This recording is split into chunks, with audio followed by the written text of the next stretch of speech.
Good evening, everyone. Uh, my name is Tom. Welcome to Cinema Attacks. Tonight we're going to be talking about the 1995 film Spanish horror comedy, black comedy, Day of the Beast, directed by Alex de la Iglesia, I believe is how you pronounce it. And I'm here with Scott from the No Solution YouTube channel. If people aren't aware, hello, Scott. You can Hi, thanks for having me. introduce yourself. I'm a middle-aged guy talking about metal records in my basement. I thought there was a gap in the YouTube community for that, so I'm here to fill it.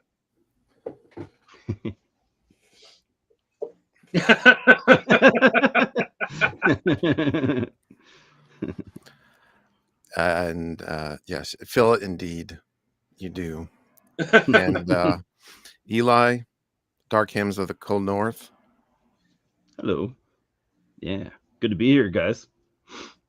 Tom, I meant to ask you, are we going to I know like sometimes you'll show a record that you're excited about or something. Do you want to do that? Or because I have like two things that are kind of like would go with the theme tonight, if you're cool with that. A record? Yeah. Like I got a gift from our buddy Rick recently, and it's a soundtrack. So not to this movie though, but it's just be cool. Sure, I have a good one, but it's pornographic. Is that going to be a problem? No, man, this is your show.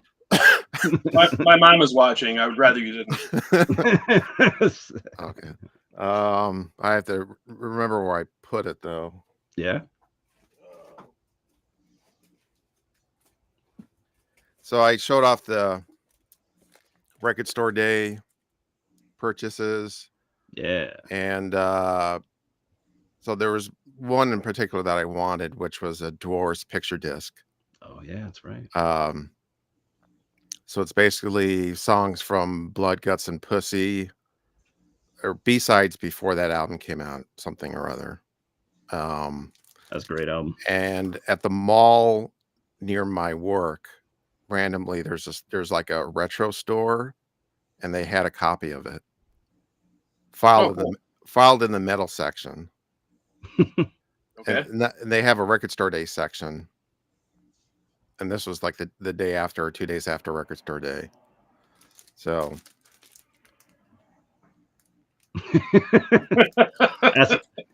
that's great. But this that's in awesome. terms That's of the one thing that I was actually tempted by. And I don't have any. I maybe have one or two picture discs. I don't really buy them, but this is it. That's awesome. That's worth it. That looks great. That's a great picture disc.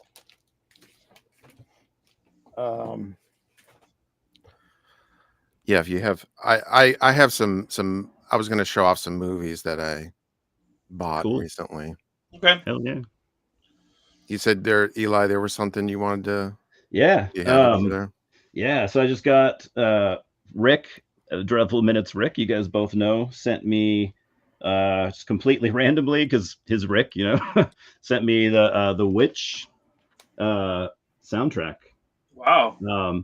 I mean, I love the movie, but this soundtrack is, I just love this. One of my favorite soundtracks of like, the last, actually probably ever.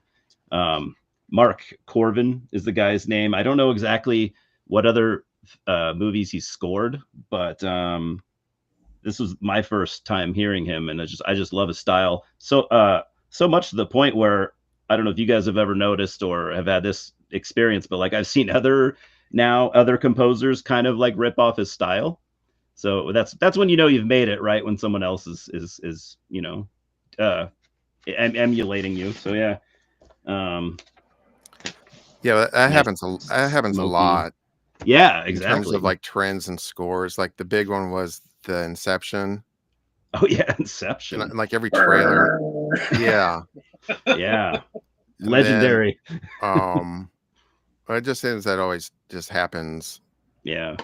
John Williams, like in the 80s, a lot of scores sounded like John Williams. Damn right, yeah. And then I'll just real quick, I'll just show this. I picked this up yesterday. I don't know if you guys, Scott, I think maybe I've talked to you about this movie, but I got the soundtrack to May. Oh yeah, Awesome. Yeah, the TerraVision put this out. It's a double LP gatefold. It's so cool. I won't spend any more time on it, but yeah, I was just super happy to have it. Found it yesterday. I'll be honest. I love the movie, but I can't recall the score. Exactly. But when I saw it, I was like, okay, I have to have this just because I love the movie so much. Yeah, I don't honestly, I don't have like a relationship with the score or anything. Just like, okay, I'm sure it's cool. Yeah, I like the movie a lot, but I haven't seen it since it came out, so I do not remember the score either. Yeah, I'll be listening to it. What are you doing, buddy? Sorry, my cat is begging for attention down here. Oh, of course. I'm sure my cat will show up at some point. Yes. To complain. Yeah. So I got something really cool in the mail today, Ooh. but I haven't watched any of it. And this is a box set. This is the Jorg Buttgereit box set. From Arrow, looks like, huh? Yeah, from Arrow. That's fancy. Wow. And it slides out, and then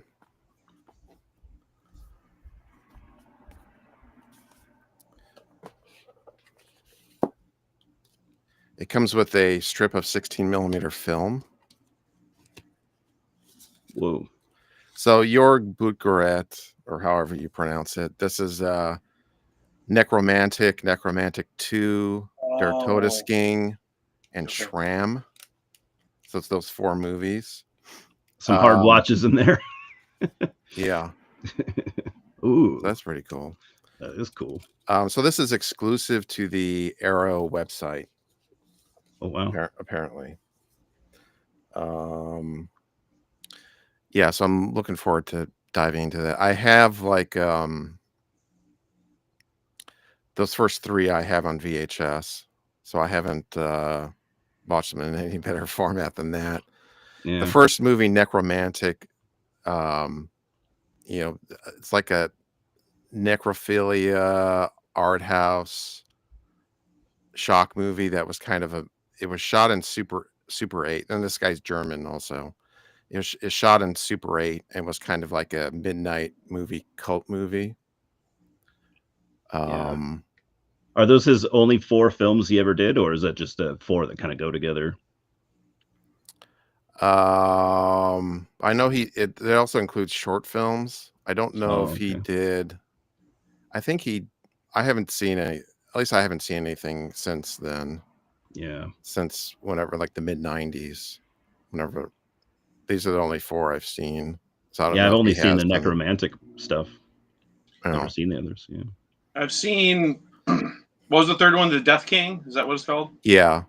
I've seen that. I don't really remember it. I will say, when I saw Necromantic, I rented it from a local video store, and something about the Super 8 film and the black and white, it kind of screwed me up. Like, this is like, I should not be watching this. No. And even though the second one's in color and is like more explicit, I guess, that first one is just completely unnerving. It's quite an accomplishment. Yeah, I watched the first one with the girl, and she when they skinned the rabbit, she ducked out. I don't blame her. That was maybe 20 minutes in. Yeah, like, oh boy, you're in for a ride. Yeah. It's a pretty gross movie, to say the least. Yeah. And but there is. Oh, I'm sorry. Go ahead. I'll go. Oh yeah. One other note is that I have on VHS. There is a making of documentary about Necromantic 2. I don't think that it's on there, but I have to. That'd be cool. But I have that on VHS. It's called Corpse Fucking Art. Oh, like the band. Okay. So but maybe it's on there just in a different name or split up or something. I don't know. Yeah. I have Necromantic 2. I don't have the first one. I've seen it. I will say I like the second one better. It's more cohesive. Like, it's less of a mess, I guess you could say. Yeah.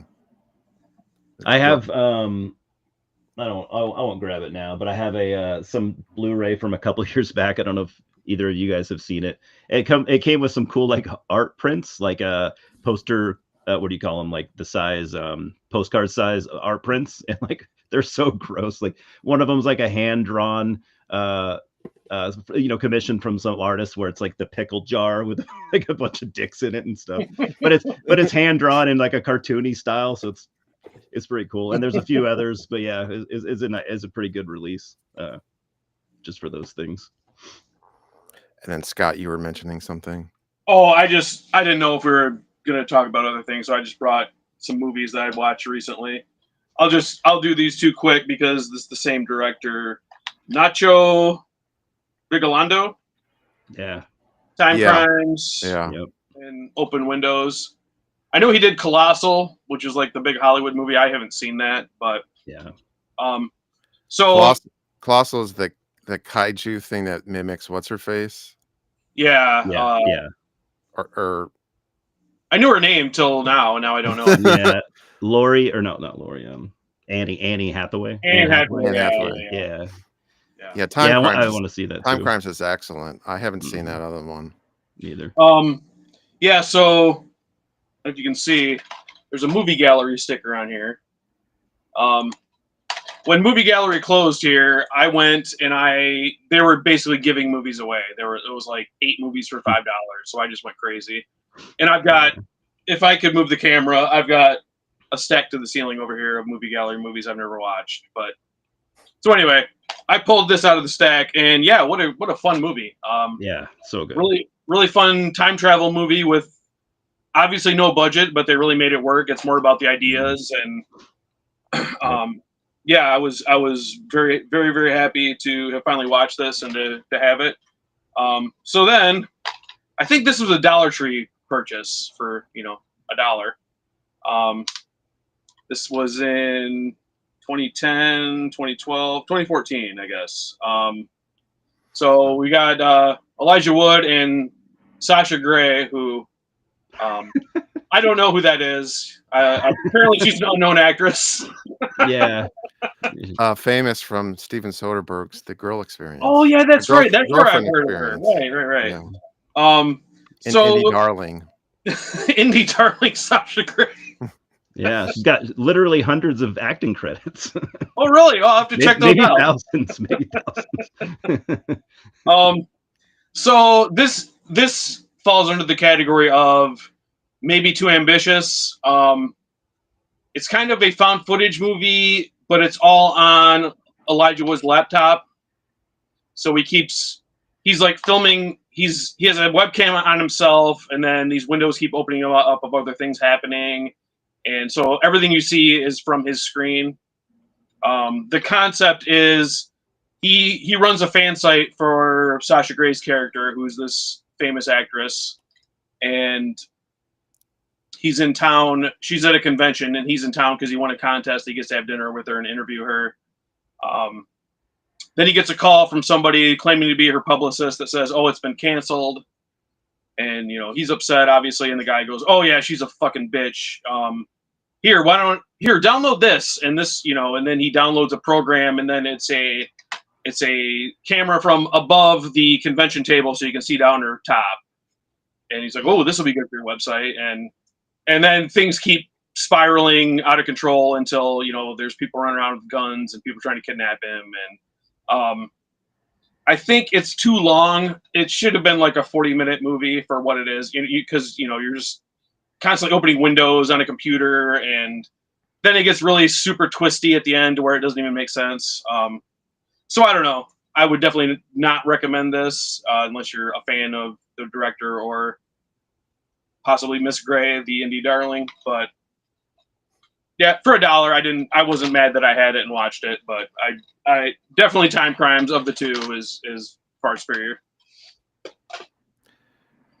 Yeah, so it wasn't so bad. You try to return it to Dollar Store and get your demand the Dollar Tree, demand your money back. Yeah, they probably don't even do cash refunds. It'd probably have to be store credit or something. Mine I don't think even has movies anymore. So Eli, it might end up in a box going to you. Yeah, I was gonna say I have a few of your dollar store movies.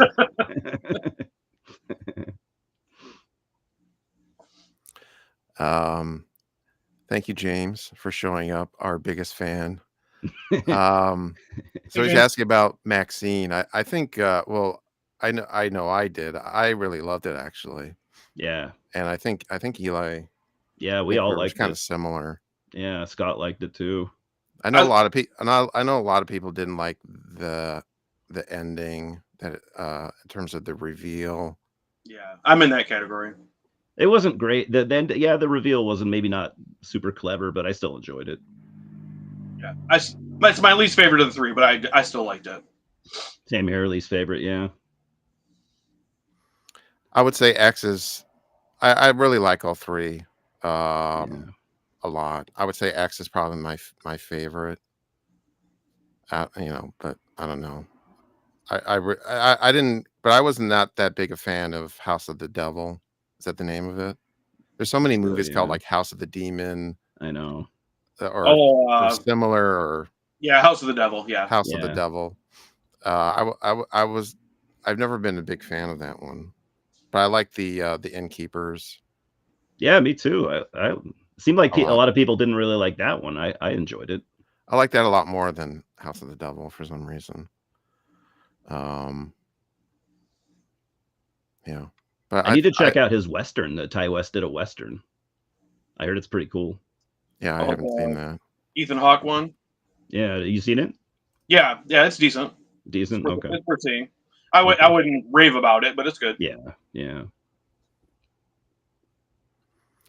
And another thing I just got and I just watched, just the movie though, is the super deluxe, mega deluxe 4K of the Beyond Lucio Fulci's 1981 horror Let- Damn. movie, and it's 6 discs.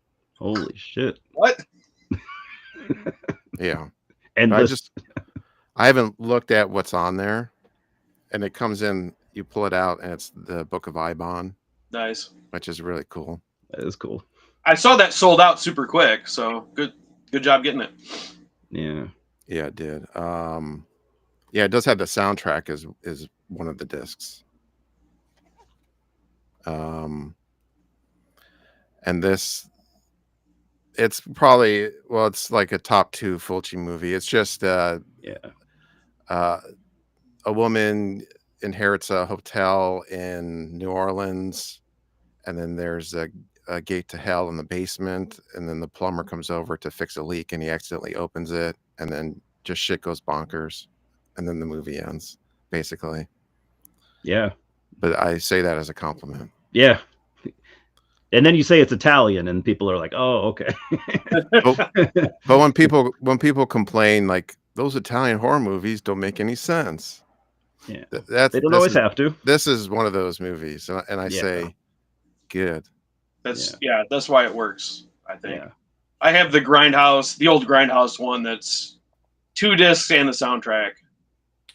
I'm fine with that. I don't think I need to upgrade it, but I'm not a Fulci fan really in general. Besides, I mean, The Beyond I think is by far his best movie. And we used to have an Alamo Draft House here, and they did a Halloween marathon where all the movies were secret. And I went and they showed the fucking Beyond. I was so happy. Oh my gosh, that was such a great theatrical experience to see it on the big screen. But we don't have an Alamo Draft House anymore because we can't have good things here. Yeah. I wish we had one. They look so cool. I think I like City of the Living Dead a little more, but yeah, I like Beyond. Yeah, there's the Arlington Draft House that's sort of or an hour away from me, but I've only been there for screening or a couple screenings of stuff that I worked on. Okay. 'Cause it's not really convenient to go there, but it's really cool. Where are you, Tom? I guess I don't know. I'm in Baltimore, but I used to live in Northern Virginia. Okay. So the Draft House is a little ways outside of DC. Okay. So Yeah, they would have, like Vinegar Syndrome screenings of like old shitty horror movies. And the thing is, if I didn't work nights, I would have been there 5 nights a week just seeing random stuff. But I would go. I went to see Don't Go in the Woods Alone one time because I had a random night off, and it was like me and one other person. Like it was just this town did not support it at all. So Don't Go in the Woods Alone is hilarious. yeah, it is hilarious. When I was like probably 8 or 9, I was at the video store with my mom. You remember the cover? It says the sign that says "Don't go in the woods alone," and there's a woman's severed head on the sign. Yeah. So I tried to get my mom asked me, it's like, "Is there anything you want to rent?" It was just a tiny video store, and I saw that cover, and I'm like, well, if you want an honest answer, this is what I want to see. If there's any chance. You were cool. But I presented it like, I know there's no chance you're going to rent this for me, but I'll be honest for once. Yeah. This is what I actually want to see, is a woman's severed head. She asked you.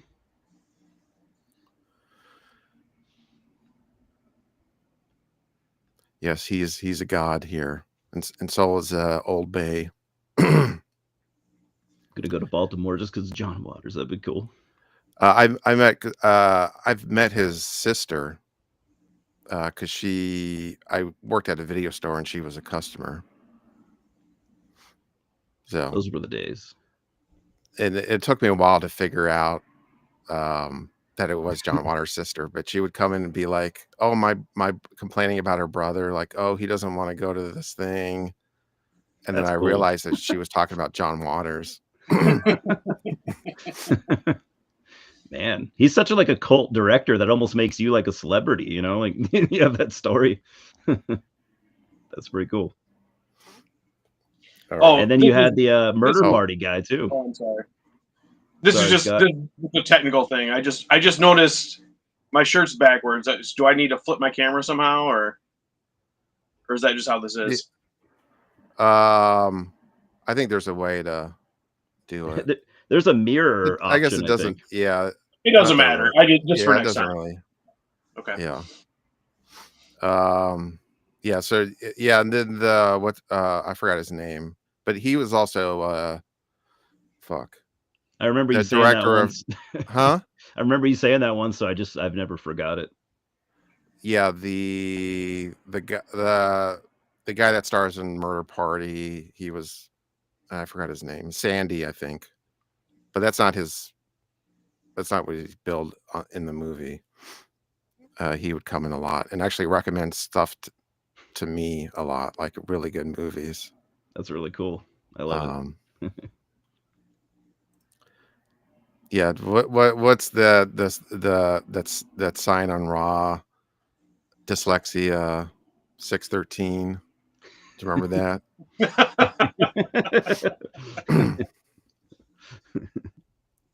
Yeah, whatever. Yeah, so you were talking about Fulci. He's very hit and miss because he directed a ton of movies. He directed I don't know if it still exists, but he directed a Chet Baker comedy. That sounds weird. So if you know Chet Baker, I'm a Chet Baker fan. It's an Italian comedy starring Chet Baker, basically playing himself. I just can't picture Fulci directing a comedy. That's kind of. I mean, I get that like those. You could find some humor maybe sometimes, but like a full-on comedy, that's wacky. I mean, I think he was just kind of whoever was director for hire. Yeah, that's true. It's not like it was his project that he wrote and stuff. But yeah, because he did all kinds of stuff until he sort of got pegged to the horror genre because he made westerns. There's that movie Conquest, which is that weird fantasy movie. But then he's, after a while, he pretty much was just doing horror because that's what, after Zombie, that was a big hit. He got pigeonholed and Yeah, I would go beyond top, then Zombie, then City of the Living Dead, and then after that, I can't really say there's any I like. Really, I mean, House by the Cemetery has its moments, but yeah, it's solid. I'm not that into it. I would say number one, House by the Cemetery. Really? Number two, the Beyond. 3, City of the Living Dead.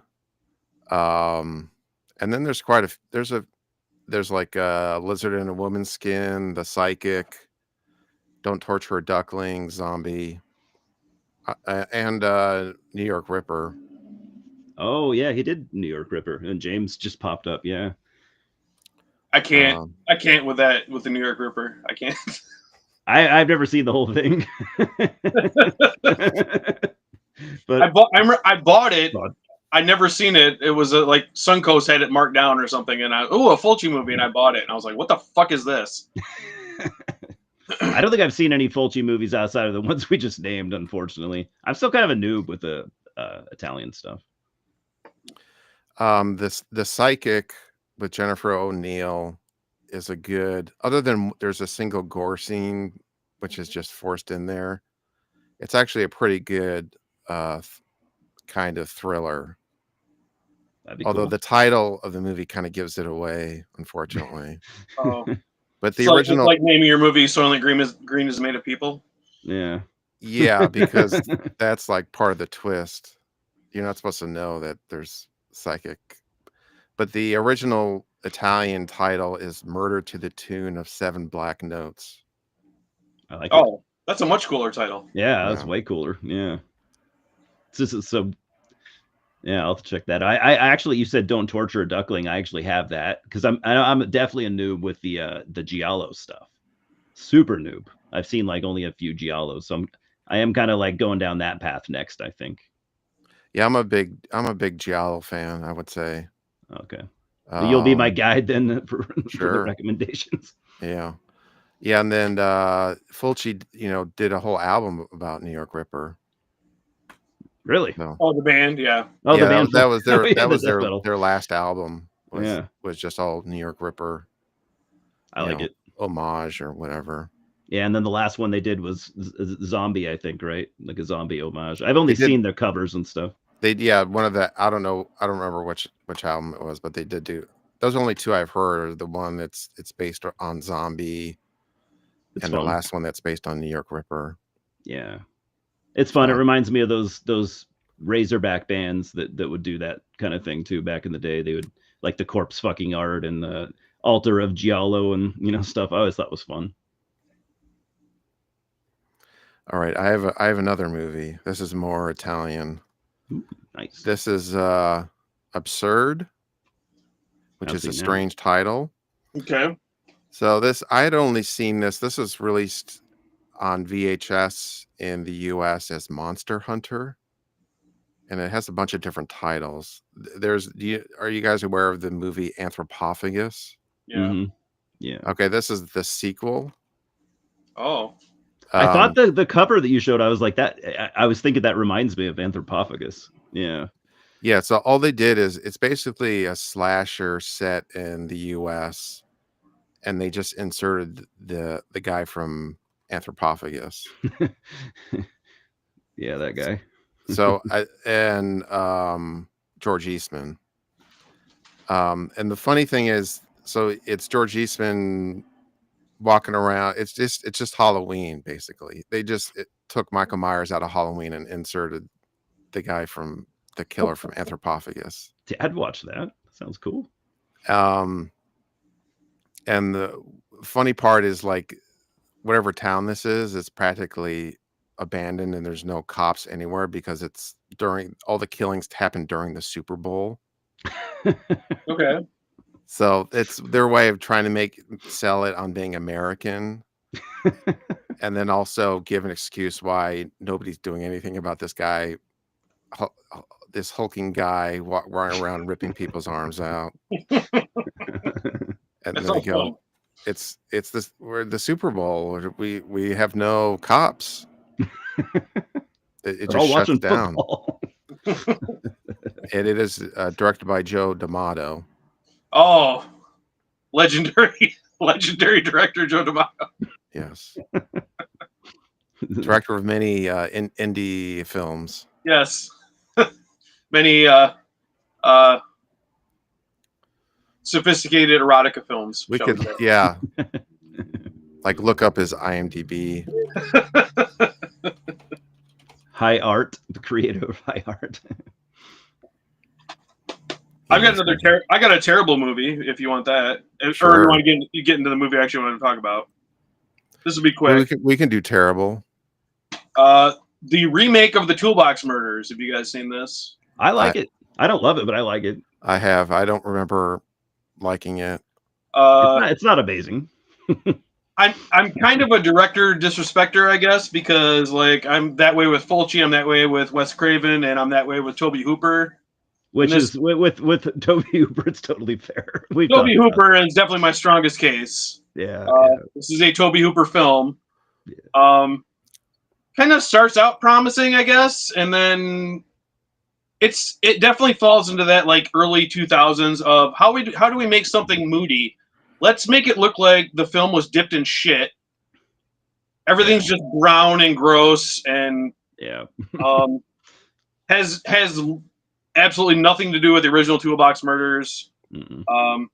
I mean, I like Angela Bettis, and she does what she can do, but I was horribly disappointed with this. This was another movie gallery purchase that I finally watched. I thought it was entertaining enough. I didn't like love it either, but like I enjoyed it. It was one of those that I was in for like the first half, and then by the last half, I was like looking at my phone. A Sherry Moon Zombie appearance at the beginning, apparently, because which is weird. Rob Zombie and Tobe Hooper were friends or something. But okay. Yeah, I remember watching it the first time. I was like, "Oh, Sherry is in this." And she's only in one scene, I think. But it didn't make any sense. She's the Drew Barrymore at the beginning that gets killed.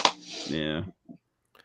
The thing that sort of blew my mind with that movie was just that.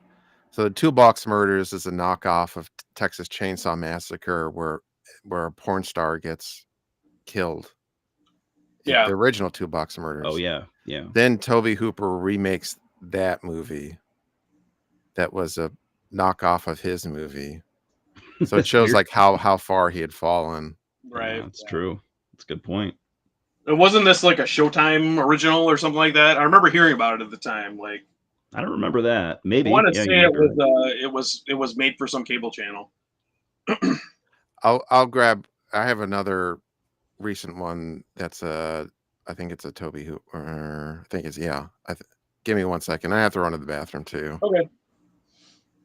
Yeah, that's Tobe Hooper. I know we've talked about him before.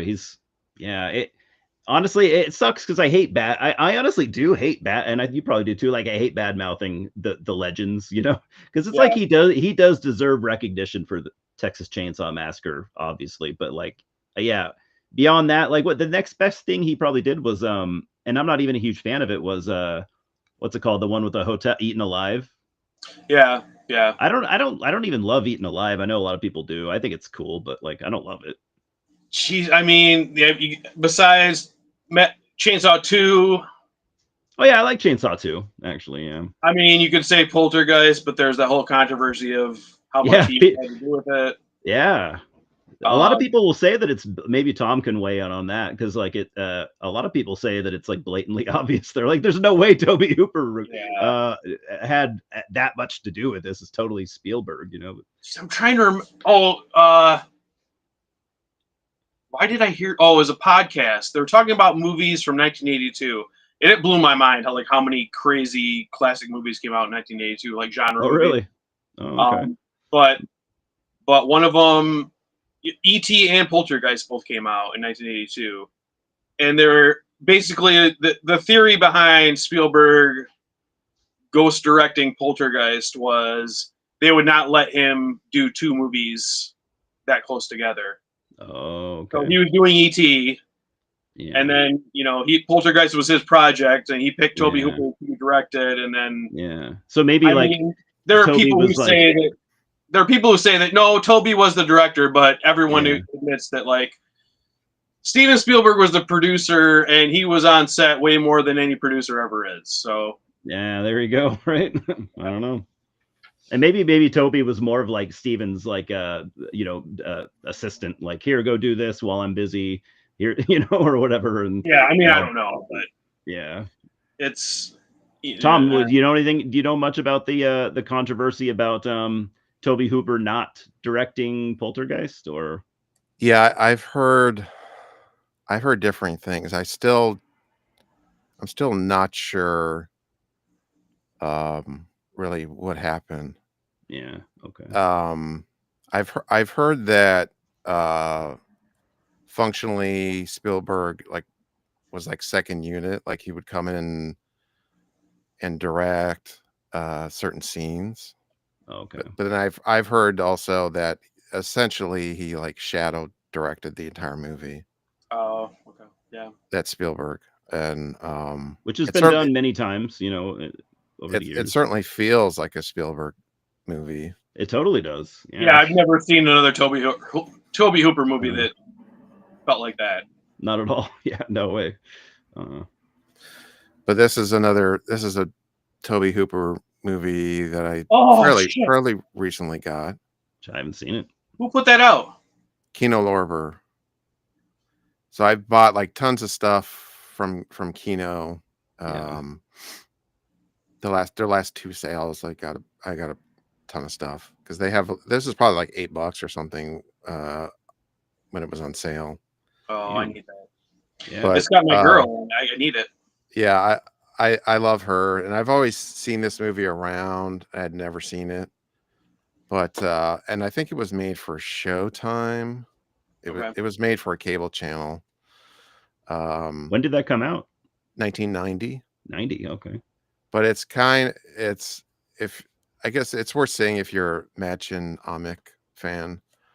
But it's kind of because all it is she finds a red dress that's possessed or something, so it like reduces your inhibition. So she's like a shy grad student, and then but it's she dances seductively or and it affects other people, so they like go speeding and get into a car chase with the cops. I like it. It sounds cool. It's not really that interesting of a premise.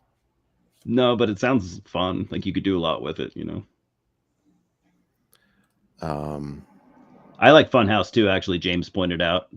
I always forget about Funhouse. I do like that one. Yeah, I do. I do like Funhouse a lot. Yeah, it's fun. Body Bags is solid too. You get the. Oh, I forgot about Body Bags. Yeah, that's fun. Not everyone likes it. I like Body Bags. And I don't know if you guys talked about Texas Chainsaw Massacre 2. I love it. I love it. My problem is that because they Golan Globus made him like completely redo the edit. I think the original, like looking at the deleted scenes, I think whatever that original version he had would have been better. Okay. But I don't know that it exists anymore. Yeah, I love Texas Chainsaw Massacre 2. Just so fun. I've said before in the past, maybe I don't feel this way now, but I've said it before in the past, that was my favorite of the Chainsaw movies. That is a fuego take, my friend. I've stepped it back though, but I have said it before, but I don't think I'll ever say it again. But I love it. It's so fun. Yeah, I mean, it's just to me, that's the epitome of like horror comedy and just fun adventure. Love it. Yeah, it's almost like he did a parody of the first movie. Yeah, it totally is. Yeah, that's the first one I saw. And I loved it as a kid. And then when I finally saw the original, I was like, yeah, oh, wow. Shit, this is a whole nother level. This is not fun at all. This is way darker. Yep. Yeah. I saw the first one on 35 millimeter, and I was with a girl who had never seen it. And like, it kind of freaked her out. And she That's like cool. her comment was like the movie is just people screaming Just too nihilistic for for 90 her. minutes. Yeah. And like rewatching it, I think that's part of a reason why it's as effective as it is the girls being attacked, they're screaming, and they're screaming. I think they're screaming for real. They're actually, Yeah. totally terrified. It's believable. Why are you taking all these dates to these horrifying films? Necromantic and Texas Chainsaw Massacre. I've done it a few times too. Yeah, where you like, why did I do what was I thinking? Was I just like trying to push her away from me? I don't need to try already, The worst I did was when I was dating my wife, we went to see Hostel. I think that was the worst I ever did. Okay. Yeah. I made somebody watch it. It might have been Cannibal Holocaust. I can't remember. That, back when you're like, oh, I need to be edgy with people that I don't know. Right. I think I did Cannibal Holocaust, and I did that movie. Have you guys seen that? I think it's a German film. It is about that. I think it's called Cannibal. It's about that.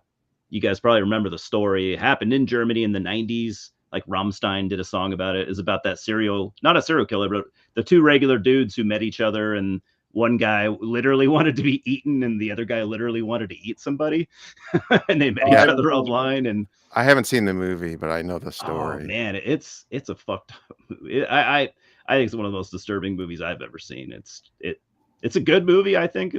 A lot of people don't agree, think it's boring, but like it's so graphic. And the visuals are just, they look so real, and it's so gross. But Simon is here. Oh, hey Simon, I can't. So for some reason, I see like I see the name pop up, but I don't see the comments. Am I doing something wrong? That's weird. Oh, I don't know.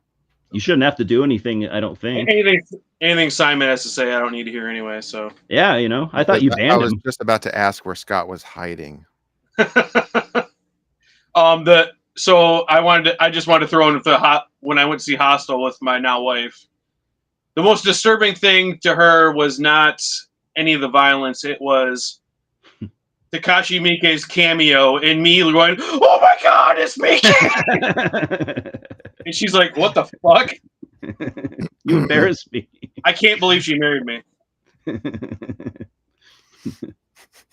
Yeah, that was cool that he was in it though. The cameo. Yeah, it was cool. I like the first two Hostel movies. Okay. I don't remember the second one that well. I did like the first one, I guess. There was just like too many jokey jokes. Yeah, I mean, very of its time, right? The early like 2000s. The Pulp Fiction reference and some other just like sort of forced in things. Right, yeah. Totally, yeah. Mm-hmm.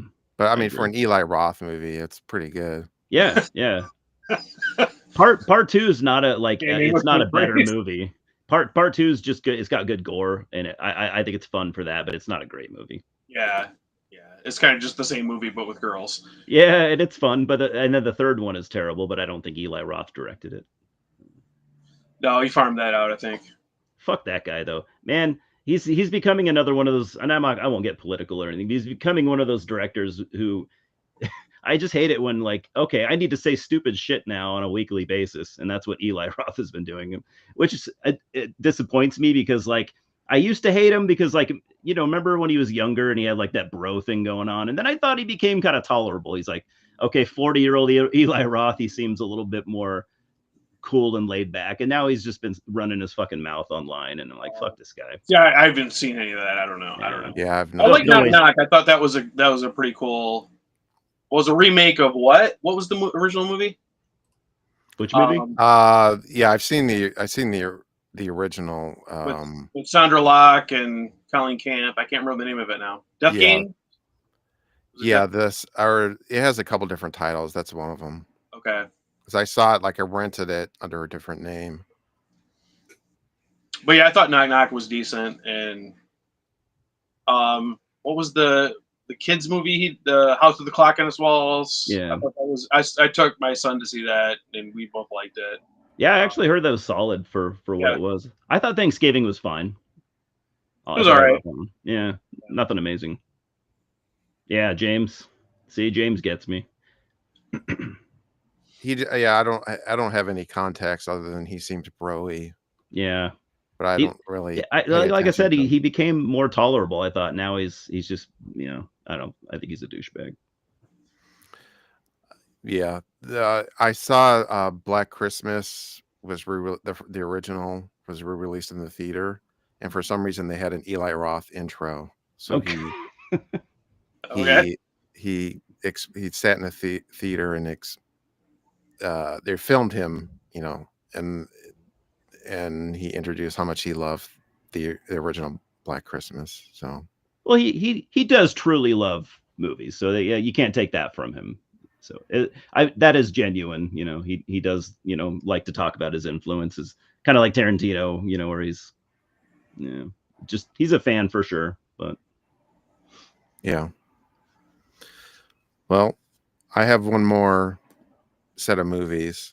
Okay. And I believe you, Eli, have one of these. But I got the Evil Dead Trap 1 yeah, and those are 2. fun. They're fun movies. I love them. I had never this movie's wild. It's And so I wild. still don't. I was rewatching it, but I was like falling asleep, and I don't think I understand exactly what is happening in this movie. Nah, I don't either. It's okay though. Um, You don't have to. but it's from 1988, Japanese. It's pretty ahead of its time because Mm-mm. it's almost like torture porn. Yeah. It's basically, and I think it's like a critique on media violence somehow, because it's basically there's I like a agree. snuff film that gets sent to a news station, and then they find the address where it was sent from, and they go investigate, and it's like imagine if Jigsaw had like a magic death house. So he had Yeah. like magic powers, or Magic Jigsaw. where there's the house had traps, kind of That's thing. yeah. That's a good description. And That's about then as good as it gets. I don't think a you can do bunch of better. random. And there's the director is a huge fan of Suspiria. There's a lot of it's pretty low budget, but there's a lot of Argento-esque aspects to it. Some artsy, yeah, some of the So artsy shots and stuff. he wants to be like the Japan he wants to make like the Japanese torture porn media critique or critique of media violence version of Suspiria. I guess Yeah. would be the best way I could describe this movie. Yeah. I don't think it could be really described better than that, like But I think I had to rewatch it again very to gory try and to very figure it out. Yeah. yeah, very, very gory. But I love that stuff though. very ahead of its time, like Yeah. 1988, because it like feels like, I don't know, a movie from the late 90s. Yeah. Absolutely. I think it probably inspired the stuff, those like the VHS movies where it's like you find, these nefarious people with, hordes of their tape collections that they've made over the years. And I think it maybe inspired that kind of thing. Yeah, but I don't know how like well known that movie is. That's true. That's true. I think it's more well known now than it. Yeah, I don't remember ever hearing anyone talk about that like 10, I've 15 years I've ago. seen the first one, but I honestly don't remember it. You probably like the second one. Okay. I was not a big fan of this one. No? It's totally different. Yeah. And it's really dark. And Yeah. there is that element of like media critique because there's it's basically a lonely woman gets possessed and she becomes a serial killer, I guess. Yeah. And then her friend is a reporter that's reporting on it. And there's the aspect of they're really reporting on the violence in a very salacious way to get ratings. So it's that sort of Japanese, very dark and depressing. Yeah. Very But Japanese. I'll rewatch it. This is not at all what I expected. I just expected Mhm. just like a retread of the first movie, and this is completely different. Yeah. Like the only connection I think is that there's like the media critique aspect, I guess you could say. True. Yeah, very very loose connection. Yeah, it's nowhere near as like I don't know if maybe it's the word groundbreaking is too much, but it's nowhere near as like in what would you influential, I guess, or original as the first one. Um, but I like it for what it is. Yeah, other than, like the last 10 minutes or whatever is pretty crazy, but it's Yeah. more like a normal movie. Yeah. It's more grounded. Uh, I I don't know why I'm going to bring this up, but for some reason it popped into my mind. And I always have to ask people, how do you feel about the guinea pig movies? I know we're like verging on that territory with Evil Dead Trap, but Well, do you know the story behind the Charlie Sheen story? yeah, it's so good. Recalls the FBI. He saw the first one and he called the FBI. Charlie Sheen was, and to be fair, did he see it like right when it came out, or I can't remember when he saw it. It was like in the 90s, right? Yeah. Yeah. So to be fair, I guess this was not. I mean, this might have been like pre-internet and stuff, but yeah, he calls. He's so terrified by the movie and probably high on who knows what Charlie was into during during those days. All on Everything, everything, high on everything. Yeah, literally, you including can't even make prostitutes. that stuff up. Um, yeah. Well, the other thing is that I thought maybe this is just the legend. Maybe Yeah, that's not actually true. It I could have like to been think it Richard is. Gere. I choose to believe it's true. The But Richard Gere. this is for flower guinea pig flowers of flesh and blood Mhm. was the movie, and the um the thing is there's different angles. There's edits in the if you pay attention, you can tell that it's obviously not a single camera shooting this the way it's edited. I know me Um, and Scott have talked about it. He's seen the first guinea or one of the guinea pig movies.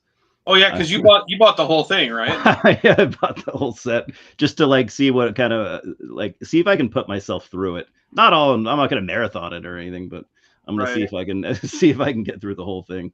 Be a I fun was tempted to challenge. buy it too, just to have it. Yeah, me and Charlie Sheen, Steve Jones.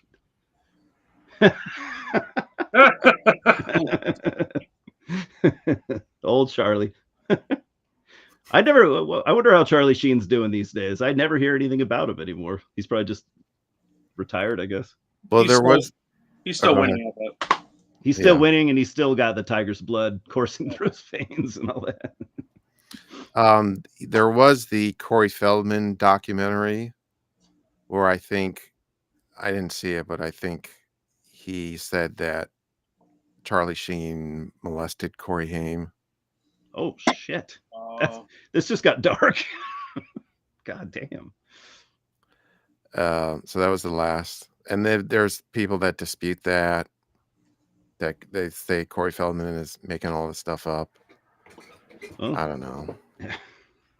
who knows? He's a weird guy for sure, but I just have one more quick one. An unimported DVD in French. oh yeah. Night of the Demons 3, the Quebec version.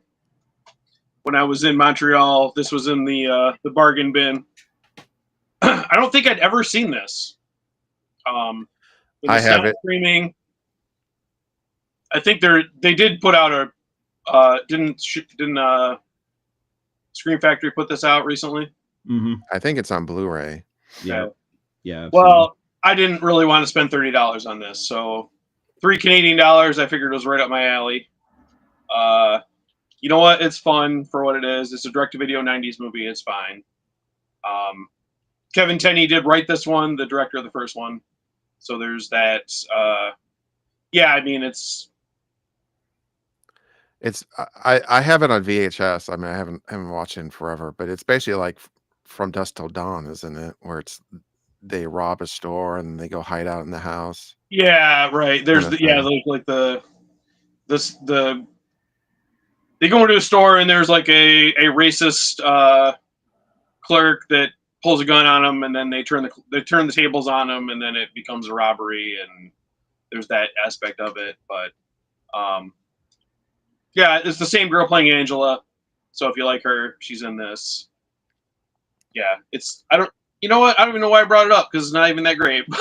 I just thought it was cool. I got the French version for like $2 American. So that was a fun little find.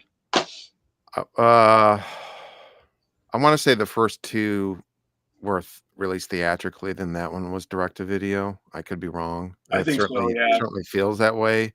Yeah. So for a direct to video part 3 in a horror franchise, it's actually pretty good if you really lower your standards.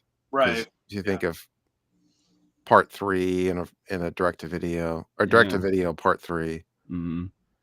they're Different usually director, all that usually stuff. pretty shitty. Yeah. But they at least tried with the robbery angle. They didn't Yeah. just go Yeah. kids wander into a house and be like, "Oh, this seems weird. Let's hang out and have sex." You know, the girls in it were not that hot, but they all showed their boobs. So extra points for that. Yeah. Yeah, I've never seen the third one. I've always wanted to. I bought the first one recently. I actually, shit, I don't think I've seen the second one either. I like the first. In the second one, she dances to "Rapture" by Morbid Angel. Oh, that's so cool. Yeah, maybe I've heard that, but I haven't seen it. Jeez, probably when I saw that, I didn't know what that was. So, okay. Yeah. Yeah, but I'm not that big of a fan of the second one. I love the first one. I think that's easily the best one. Oh, yeah, for sure. I like it. Yeah. All right. So you guys want to talk about Dave the Beast? Heck Let's yeah. go. I love the awesome movie. This is how I originally had seen the movie, was on VHS dubbed, and this is from Hollywood Video. That's awesome. Previously viewed movie. And the dubbing is pretty terrible. All right, here we go. Yeah, so this was in Northern Virginia, the store.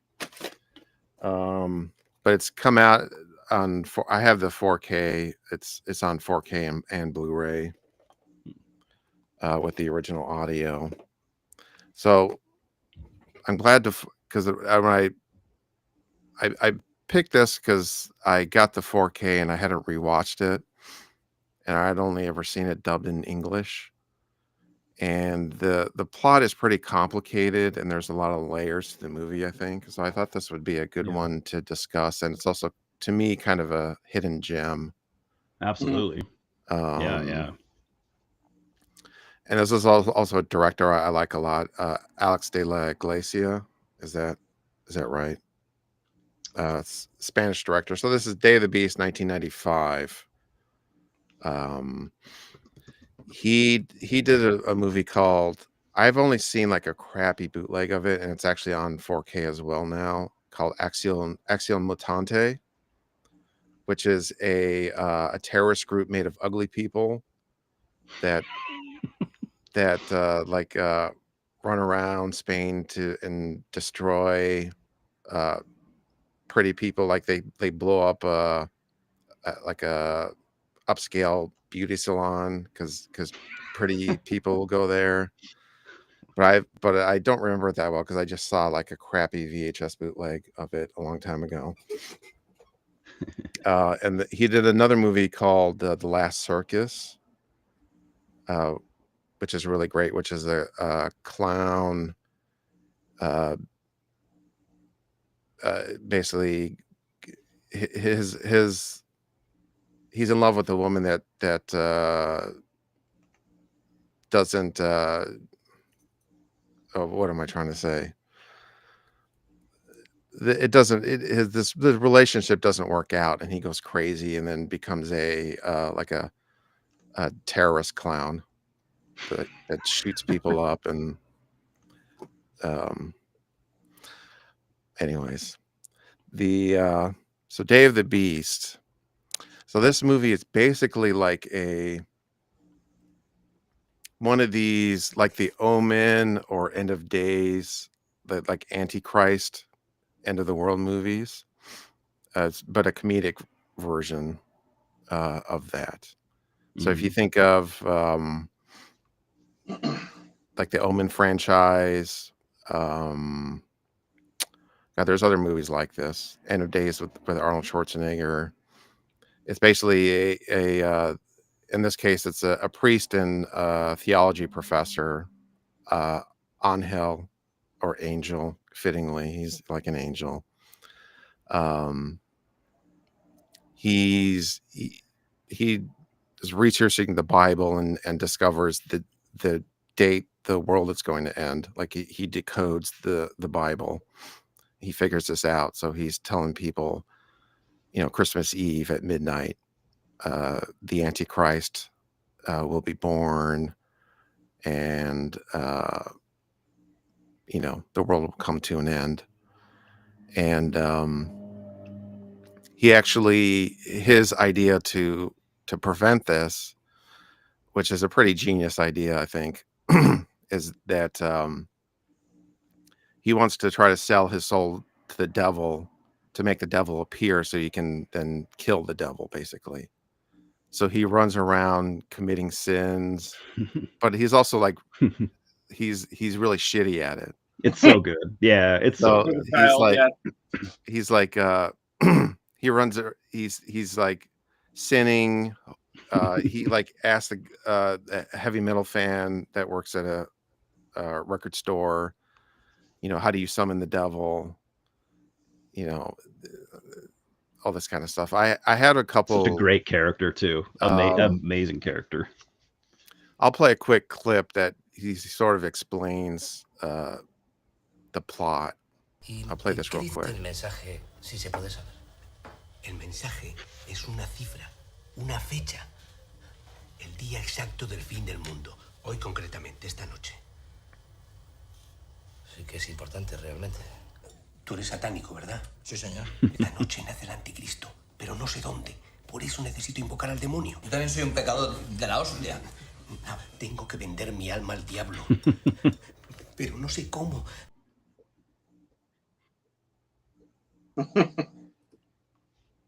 I just love him. Like he's the scene that you played at the beginning where that's when he's pulled aside for stealing the book at the bookstore, right? That was that scene. So he's talking to the manager, and I just love how like he is, he's being detained for shoplifting, but he's like, so as the manager starts to talk to him, he's like, oh, he's so fucking sincere. He's like, I need this book. What, you can't just buy it? No, I can't buy it. But I have to have it.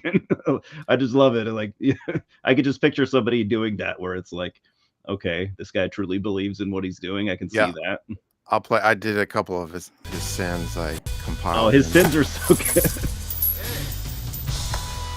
He's stealing the money from.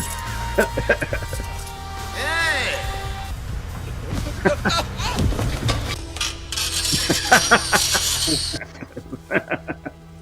Oiga, tiene que traer el libro.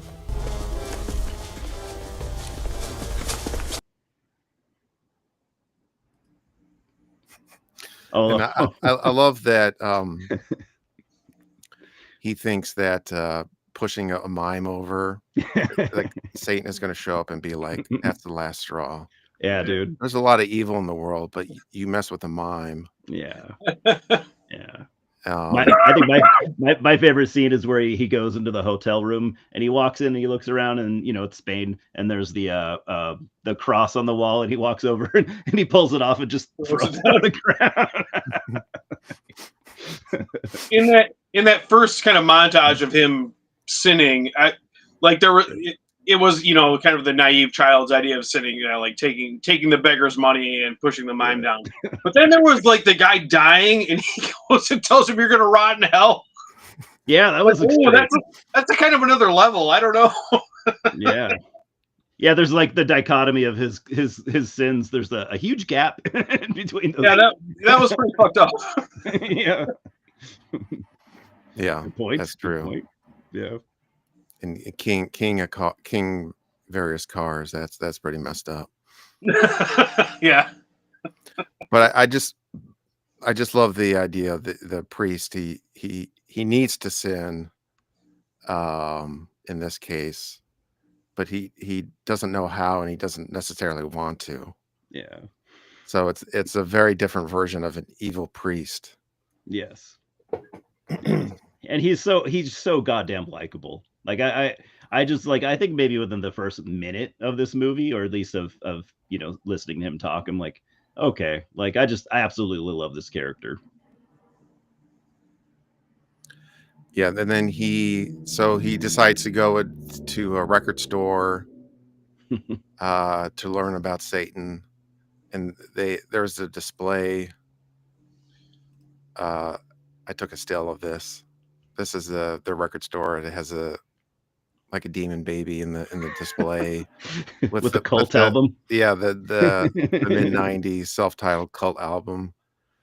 And you got some Manowar back there. I didn't see that. In Kiss. Yeah. Def Leppard is cool. Green Jelly. And then he walks to the record store.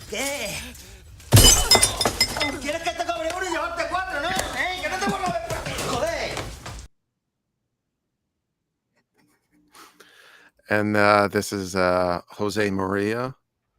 He's a metalhead that works in the store and lays down the law. These jabronis stealing. Because I used to work at Tower Records, and we had security guys, loss prevention guys. But there was one time when this kid, and I think he was stealing a Rob Zombie CD. Of course. Poor kid. That was always it was like Rob Zombie or Eminem were always the ones that were getting stolen. But I actually helped out a little because the two guys were tackling him, and he was still trying to get away from them. So I did grab him a little bit. That was my only my closest thing that I've ever done to that. Yeah, right. Tom actually just kicked the guy in the head and sent him into a coma. Probably just doesn't want to tell us. That's I did soften the story. I killed him. Yeah, in bare hands. Buried him under the Tower Records. There's ongoing litigation. You can't talk about it. Yeah. It's been in the legal system for a while, 25 years. We're on the statute of limitations right now, so we can talk about it now. So then he basically befriends this heavy metal fan, and because this heavy metal fan is like, yeah, I know about Satan and sinning. I'm into metal. And one really funny aspect of this movie is, so you have the priest sinning. He doesn't want to, but he needs to. And then, so as the movie goes along, the heavy metal fan, he starts basically sinning himself, but he's actually into it. So he looks at it like, oh, this is awesome. I can beat people up, and here, and I'll play another short clip that illustrates this. Papá Noel, ha venido Papá Noel a casa. Mamá, papá va a venir. Ha entrado Papá Noel por la ventana. Niño, ¿estás preparada? A ver a Papá Noel.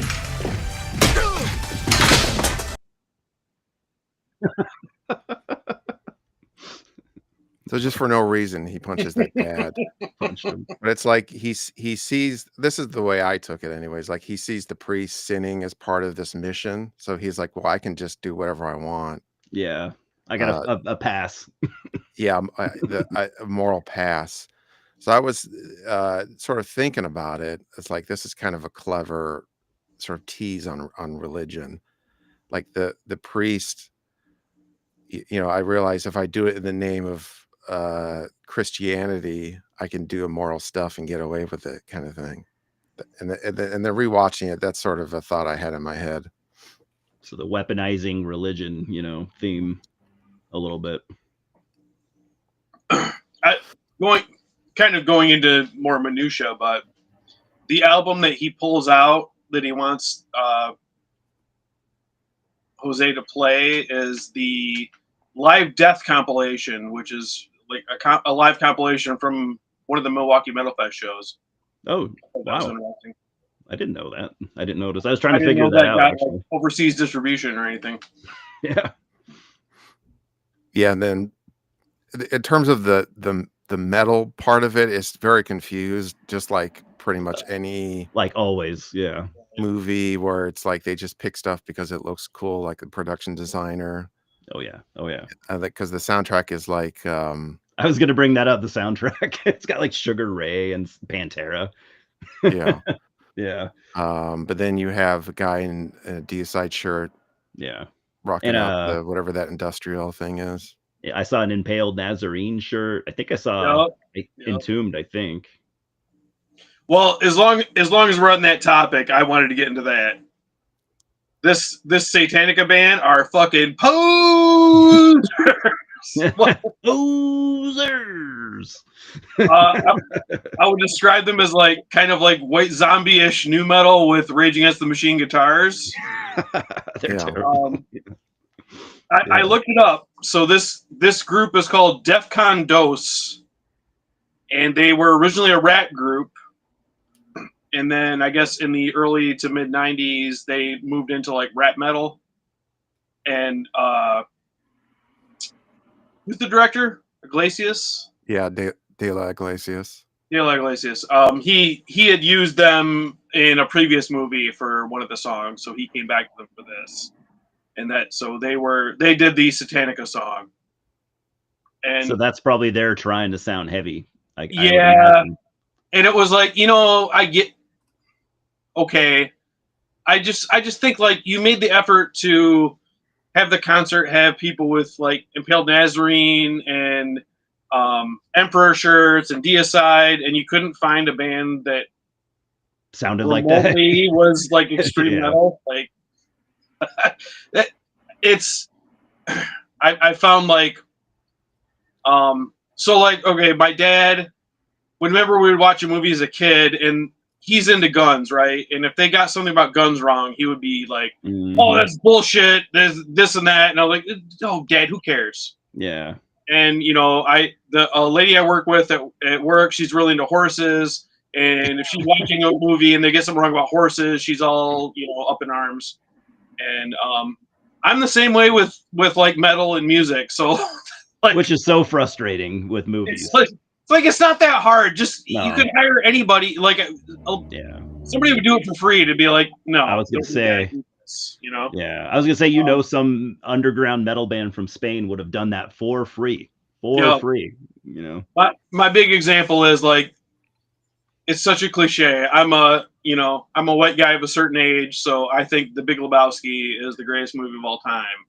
But that part where he talks about, I worked with Metallica on the Speed of Sound tour. I'm like, there was no Speed of Sound tour. This movie's bullshit. Yeah. It's a great line, though. It's a great line. It is. Assholes. And I've retconned it to like, okay, he's probably just making up a story. So, yeah. But, yeah. So whatever you're into, when somebody gets it wrong, it takes you out of the movie. That's the big criticism I have of this movie is like, the Satanica band is fucking bullshit. Scott, what did you think about like the Satanica, their logo? Did that not look? I could have sworn I'd seen that in like a LLN logo in the 90s. It looked familiar. It did look very familiar. They might have just copied it from something and just because I could have sworn I'd seen that with like a I can't remember what band, but yeah, I feel like that might have been stolen, but I could be wrong. Yeah, it did look familiar to me, but. But it's such a generic already. But the way that it looks specifically familiar. But yeah, who knows? Yeah, and then plot wise, they team up with basically they kidnap the host of a paranormal show. His name is Kavan, and I like this picture. I just took a still of it, like him and hanging out with his girlfriend. Those are great pictures. Yeah, he's such a dork. He's another great character, though. Yeah. I really like him. Yeah. And so this is another thing I was sort of thinking about rewatching the movie is he does he does a show about this kid possessed by the devil, and various other paranormal things. And the priest thinks that he's an expert on these topics, but he explains to him that it's just all bullshit. He doesn't believe in any supernatural anything. Yeah. So then they have to kidnap him basically in order to make him join their group to save the world. So I want to say the first time I watched this movie, I kind of assumed the joke was going to be like the priest is insane and he convinces people. It would be something like that there's like he's the actual devil in some way, or he's the problem, but it turns out he's actually right about everything. He is. Yep. So I think that's a funny twist, and I like that. So they kidnap him, and then basically the show host he sees the devil in this process, and then actually becomes a real investigator after having been kidnapped. So he really gets into it, like investigating the actual end of the world and the devil, and the symbology of it. So that's kind of a funny twist. Like the fake host becomes a real paranormal investigator by being kidnapped. Yeah. Yeah, I love the three of those guys together too. Sorry, Scott. No, go ahead. You probably have something better. I'm kind of on the fence. Like, I'm still not sure what happened. Yeah, that's another thing. They take like 58 tabs of acid, and then they see the devil. That's what I assumed. Yeah, that's what I assumed, that it actually, it worked. The ritual worked, and I thought, okay, I thought I had a clue, but I think I was thinking too hard about it. Yeah. When they see the devil in the apartment, the video looks way different, at least on the version I watched. Yeah, it gets like super grainy and weird. Yeah, it's because they did special effects where they had to shoot it on video, right? And I there's a bunch of extras on that, and all I did was watch. There's an interview with the cinematographer, and he just referenced that they couldn't do the effects otherwise. They had to shoot it on video. So I think just like in Madrid at the time, there wasn't a studio where they could shoot the effects they needed on film. They had to do it on video. So it wasn't. So that was like me. I was trying to like make my own story based on that. Like I was like, okay, so whenever the video gets super grainy and weird, that's when they're hallucinating. But it's just what they had to do. Okay.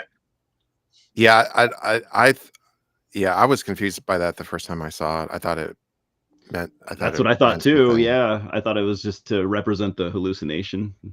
Maybe a little bit. I don't know.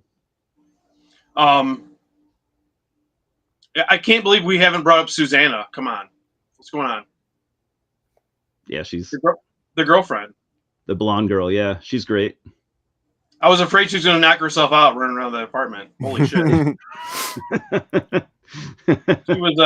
She was bouncing all over the place. I quite enjoyed that. Like she was like a pinball. She was a Bond girl. I read that she was in a Bond movie or something. I don't remember her, but was she really? One of the Pierce Brosnan. Let me look it up. I guess I can see that.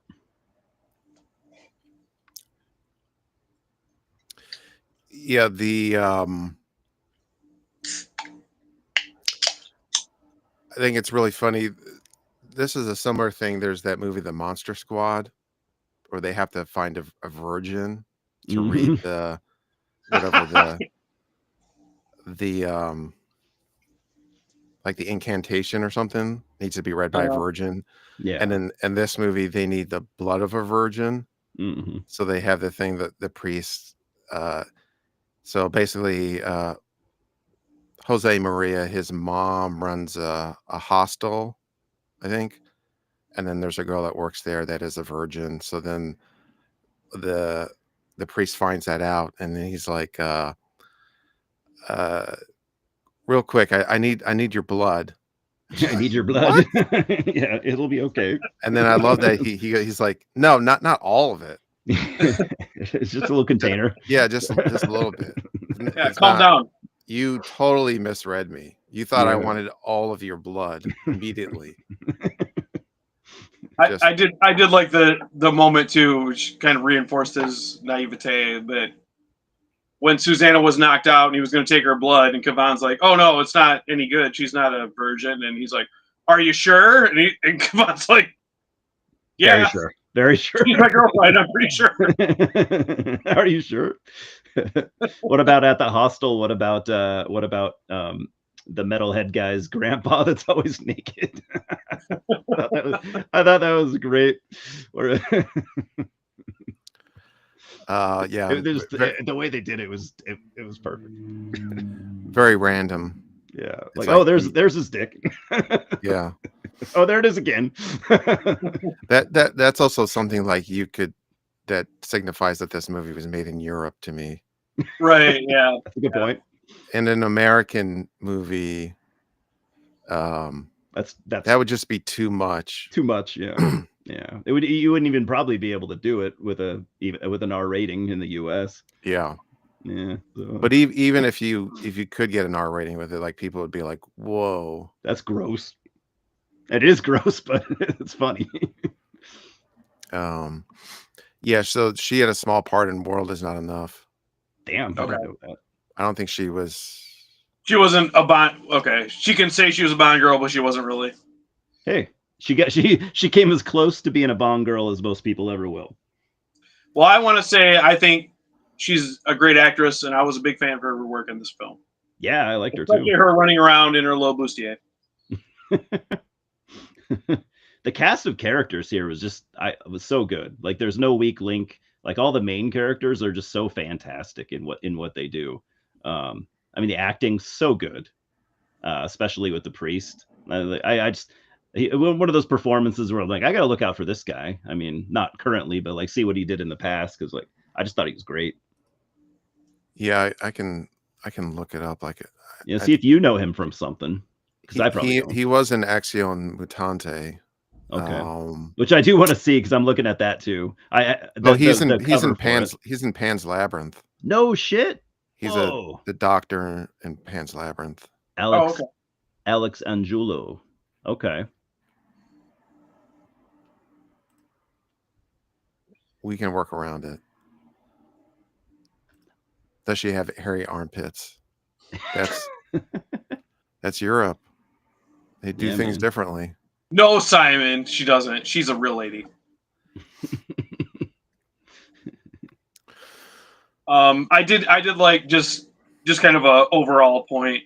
I really liked kind of the backdrop of the vigilante gang, and it doesn't really come back, but well, actually, I guess it does. At the beginning, the police just pull up and start beating the shit out of people for no reason. Homeless people, and then later right? they're like shooting up the Christmas like set up in the street. It made it feel really apocalyptic, like, oh, maybe he's really onto something, like something's going on. Yeah. So yeah, Olympia, Madrid. It's basically people are beating up and killing homeless people. So it's sort of like a right wing. I don't know if it's like a group of sorts or a loose group.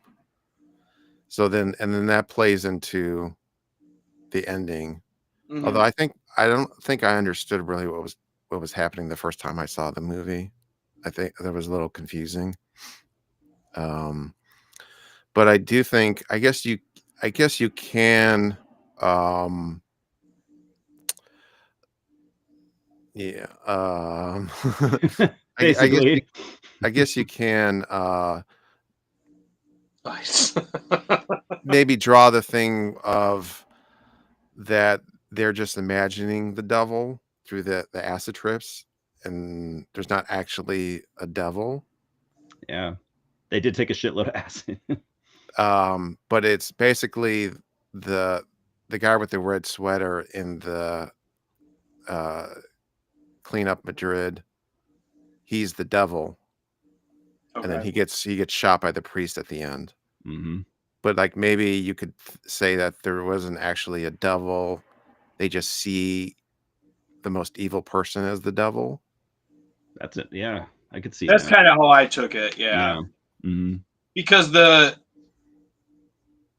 Antichrist, I guess, if you're taking it at face value, the baby they're trying to stop was the homeless people that got shot by the right-wing vigilante group, right? I meant to look this up too. Was this like so the whole like setting homeless people on fire and stuff, was that like that's social commentary, I assume? Was that like a problem in Spain around this time, or was that fabricated? I need to watch some of the other extras, but the one interview with the director of photography, he said that did reference I figured so. Real stuff that was happening. Yeah. I figured that just, especially for being a European film, I figured like, I'm like, this has to be worked in here for something that is real. It was pretty crazy too, like that part where they like literally set that guy on fire just for being homeless. I'm like, that's a pretty fucked up scene. Yeah. But it's impactful at least. Yeah. For me, I thought this movie, I enjoyed it, and then Act 2, where they get to the apartment of Caban and that whole sequence, and then go out on the ledge and that whole kind of action scene, I felt like it kind of peaked there for me. And then I mean I enjoyed the movie, but I thought like it was kind of downhill from there. So that's really my only critique of the movie, is I felt like my favorite part was the middle, which isn't ideal. I really like them like trying to do the ritual in the apartment and all the like hijinks and chasing the girl around the apartment, and that was great. Yeah, great scene. So that was I don't know if that's really a criticism or just my taste. I just thought that was like the high point of the movie for me. Yeah, peaked for you. Yeah, that makes sense. Once they were like driving around and trying to explain like we need to go to the towers to go like this, I was like, I feel like the best parts of the movie's already happened. So I wouldn't disagree with you. I feel like by that point, yeah, for like the first two acts are probably my favorite too. I don't dislike the third, but maybe not as much. I would just say it seems like there's something missing with the ending. Yeah. Where I'm not really sure what, but like it could have, with all the different themes that they're throwing in there. I think they needed maybe to add another element or another scene or something. I guess too, I didn't like that, whether it was real or not, when the priest saw the devil on the roof, his response was run away. When this entire mission was, I need to do what I have to do, whatever I have to do to confront him or whatever, stop this. And then he sees, I mean, whether it's real or not, in his mind, he sees the devil holding his friend over the ledge of the building, and he's like, I'm out of here. Bye. I guess he got scared, changed his mind. I don't know. I mean, I guess, you can make an argument for that he's only human, but it doesn't work in a movie as well as, what would happen in real life. Yeah. Yeah. I like that. Jose Maria, he laughs in Satan's face, right in his face. That's pretty metal. Yeah, that is really metal. Yeah. Hell yeah. Even if he did like Satanica, this poser rap metal band. Yeah, he did say they were good. He literally he said they're a great band or something, which is a funny line, because they're supposed to be this cool metal band, and he's a priest. He's like, they're a great band. and then as soon as the priest was like, he's like, well, this is only the demo. Wait till the album. Yeah, that's only the demo. Yeah, he's like, it doesn't sound all that great. Tape demo. That'd be funny. The priest is like fucking turns into J Dog. Yeah. He's like, even the priest knows this is poser music. Yeah. This is Yeah. Pink Panty canoe music. Yeah. I'm gonna send this demo home on a stretcher. But I mean, that's like, I guess with punk and metal, like every movie is like that, where they just pick stuff Always. because it seems cool, and not what somebody would actually listen to. Like it Well, doesn't. definitely in your review of Gleaming the Cube, which I'd never seen, I paid attention to what you were saying about the T-shirts and patches. I would never have seen that Gravedigger patch unless you guys had mentioned it. Yeah, that's what I'm saying. It's the Gravedigger is the only thing you don't expect in that movie. Right, and then looking back, it's like, kid in the late 80s who was into the Cramps, Metallica, Gravedigger, and crap. I don't think so. No, I don't buy it. No. Nowadays, yes. Nowadays, you'd see that all over the place. But yeah, back then, probably not. Yeah. And what Tom was saying, how they always screw that up with metal and punk movies. They still do it. That's the problem. Like, did you guys ever see Deathgasm? Oh yes.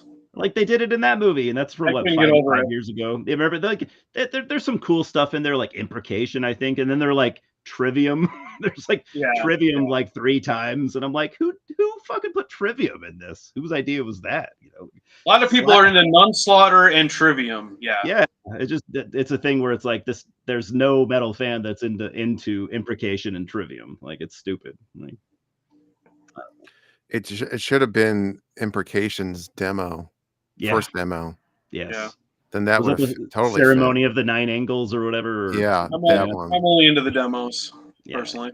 Once a band puts out an album, no matter what band it is, it's done by then.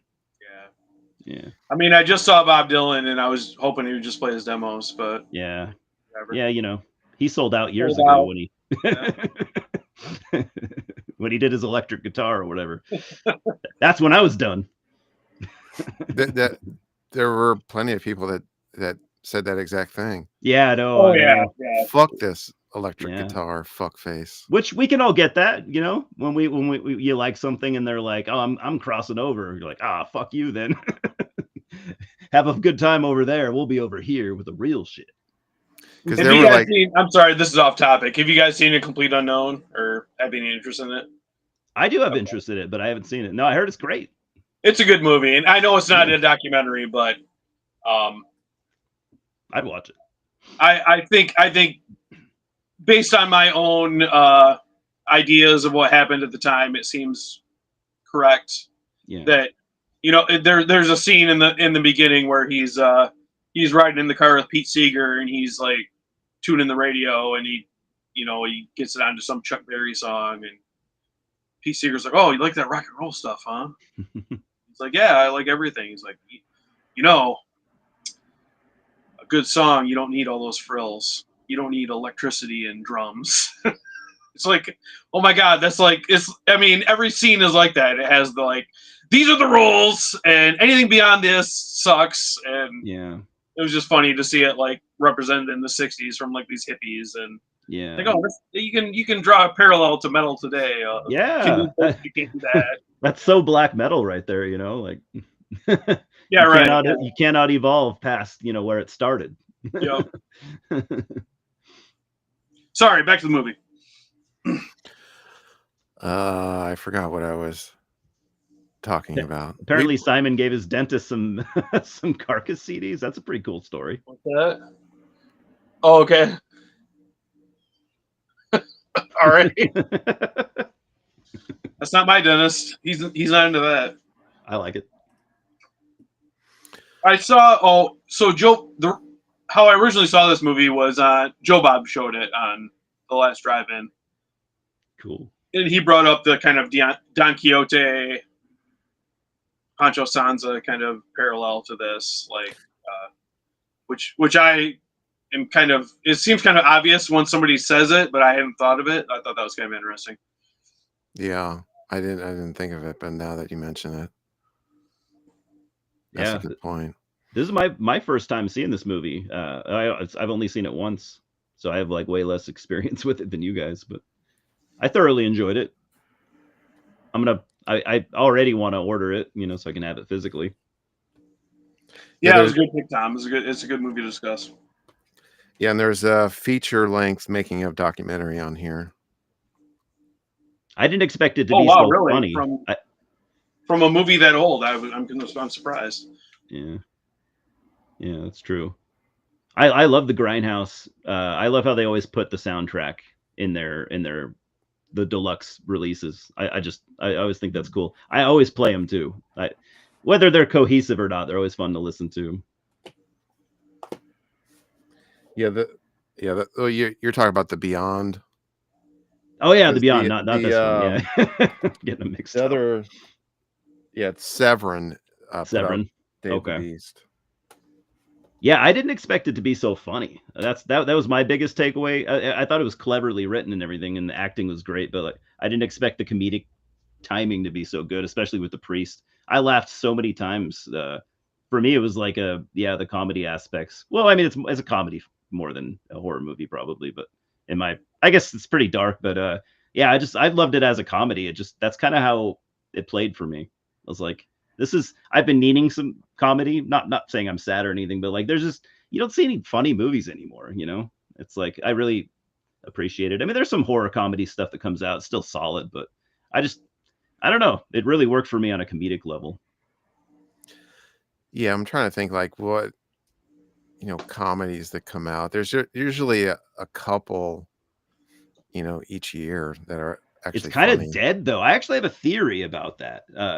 I don't know, Scott, I don't know if I've ever talked about this with you, but I have a theory that like comedy is dead because and I really do miss it. I'm not dead entirely, like Tom said, they still come out, but it's not a huge thing anymore. Like blockbuster comedies, you don't see Dumb and Dumber type shit coming out anymore. And do you guys ever think about that? Do you ever think about it? It's because I mean, to make a good comedy, obviously it's got to be edgy, just like good stand-up and stuff too. It's got to be edgy. Do you think directors nowadays are maybe too afraid to push boundaries? They don't want to be they don't want to offend people and then maybe be blacklisted or whatever. I know when the first Joker came out, Todd Phillips had said that he didn't feel comfortable making comedies anymore because of that reason. I don't know. I feel like well, I can't think of any like big comedies that were like. No. When was the last time you saw like a huge comedy? Yeah, I feel like it's coming. I feel like it's coming back though. You think so? I feel like it's always a pendulum, and it's going to come back. Yeah. But yeah, you're right. I hadn't really thought of that. I can't think of any like huge comedies. Because for me, you have to push boundaries to make great comedy, and obviously when you're pushing boundaries, you're gonna offend people. And I'm not saying offending people with shit that you shouldn't be saying, but you're gonna offend people, just collateral damage from being funny. So I always felt like that was, I didn't hear that Todd Phillips interview, but I felt like that's gotta be a thing. And I totally get it. I don't want to write these edgy jokes and then be like canceled, right. After the movie comes out. I totally get the fear. Yeah. Thinking of like things that have made me laugh. It's like, Simon Companion made me laugh, but that wasn't really a comedy. I mean, it did have some good. Yeah, you're right. Yeah. Right, yeah. Mm-hmm. Yeah. When was the last time you saw a full-on comedy? Like a full-on comedy movie, like a new release. I think for me, honestly, I think it was Step Brothers in 2008. I don't know if I've seen one since in then. the theater. I mean, there have been like some great comedies. Yeah, I'm sure there have been. I thought the Weird Al. That was really good. Yeah, I thought that was great, but I think that debuted on streaming. I'm not sure I didn't see that. Roku, I think. I don't think it really even played theaters. It was pretty good though. The weird movie. I highly recommend it. Yeah, it's just it's the life of it's music biofilm, the life of Weird Al, but he's doing it as a parody of music biofilms. Oh, okay. I love Weird Al. I'm a fan for sure. So he's making fun of himself. So yeah. It's the genre. So Which it's is a very kind of Weird Al thing to do, right? it's like his Walk Hard. Have you seen Walk Hard? The I Diddy love talks Walk about? Hard. Yeah, It's like That's great. Weird Al doing that, Oh, is it really? I didn't know and that. then having it star himself, That's or clever. not himself, because Yeah, it's what's his face playing him, but yeah. The character of himself. yeah, Documenting his torrid affair with Madonna, and yeah. That's awesome. and then she's a Um, drug lord.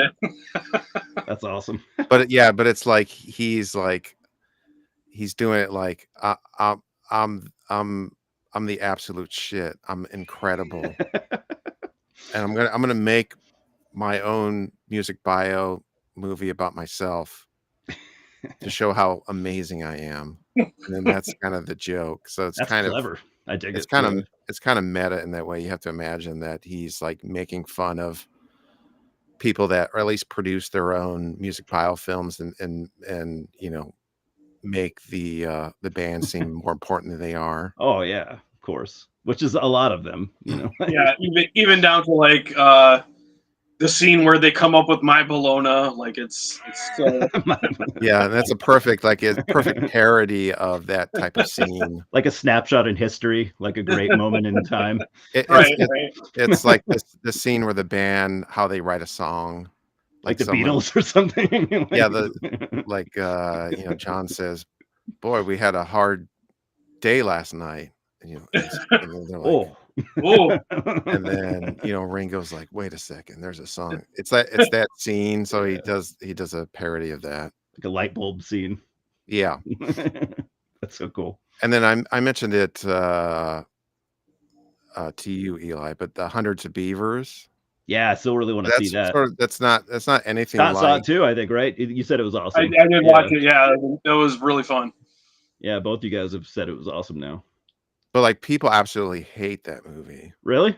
Yeah. Oh, okay. I've seen people say that there's no humor in it whatsoever. Wow. It's funny. Yeah, it's just subjective, I guess. I haven't seen it yet, but it's subjective humor. What's funny to somebody is not funny to another guy at all. If you hadn't recommended it, I probably would have ducked out after like 5 minutes, because the opening, like the whole thing with the Applejack, I was like, what the fuck is this? No. I was like, oh, Tom said it's good. I'll hang in there. And then within like 15 minutes, I was like, oh, this is awesome. I would say like it like gains momentum. Like it starts off. It doesn't start off great. I think like it could be edited better, or they could even have taken some gags out, because the pacing feels weird. Like it's sort of, you're waiting around for a while before the plot to actually kick in, and then it just keeps going rapid fire after that. Oh, that's right. Yeah. Was it Tom? Was it you that compared that to, or was it me?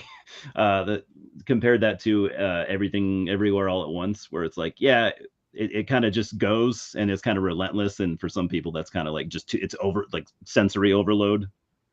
I think you said that. Oh, okay, maybe it was me. It was like, is it kind of like this? And you're like, yeah, it is kind of like that, I guess. With just in that it's like this throwing shit in, yeah, rapid fire, when after every gag we can come up with it for this premise. So there's actually a good comparison, and I like everything, whatever the fuck.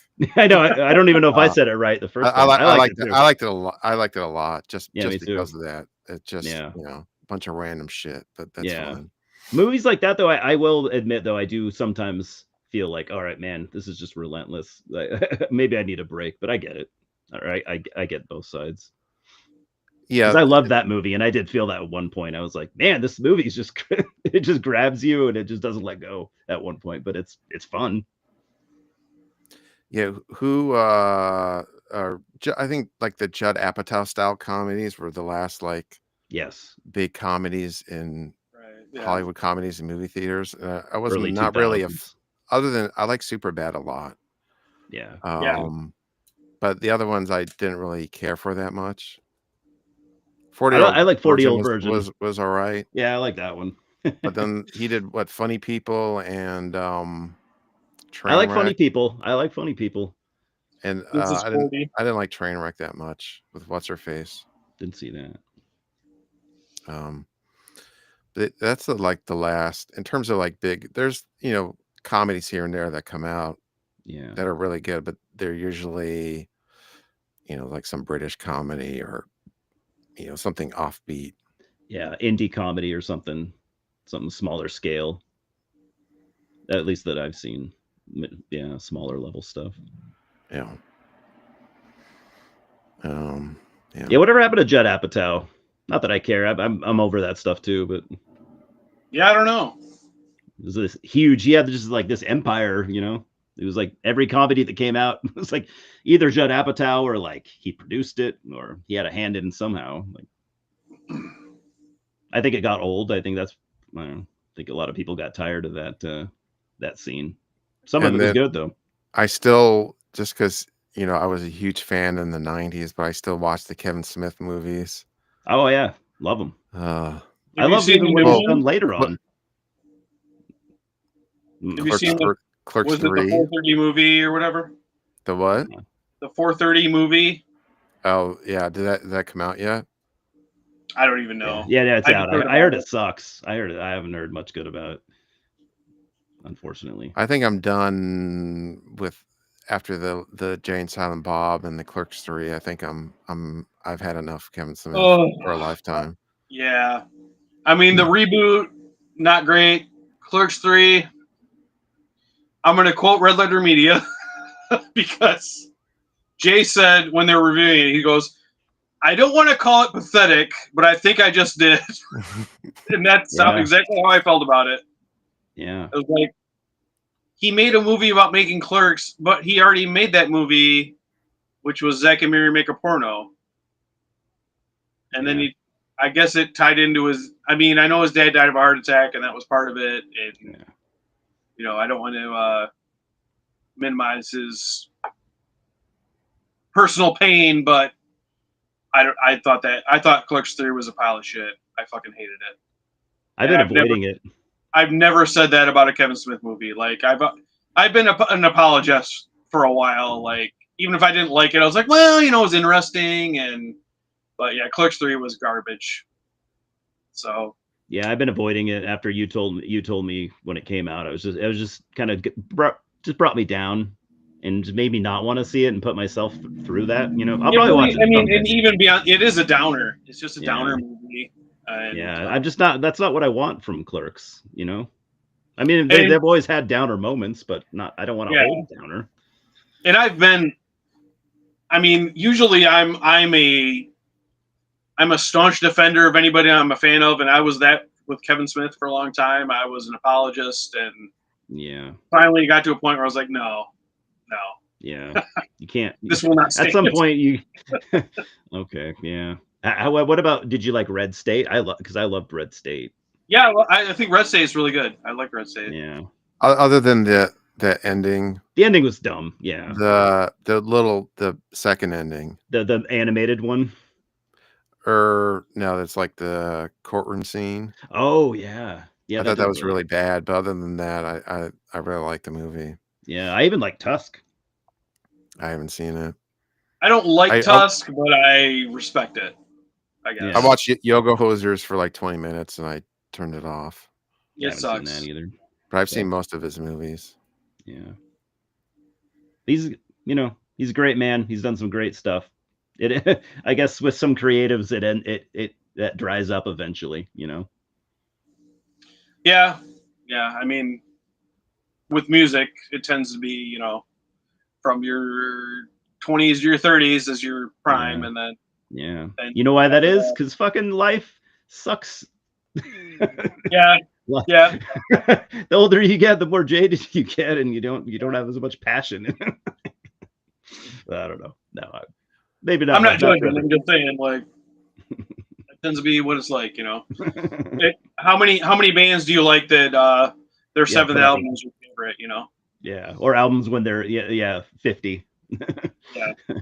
Sometimes, but it's rare.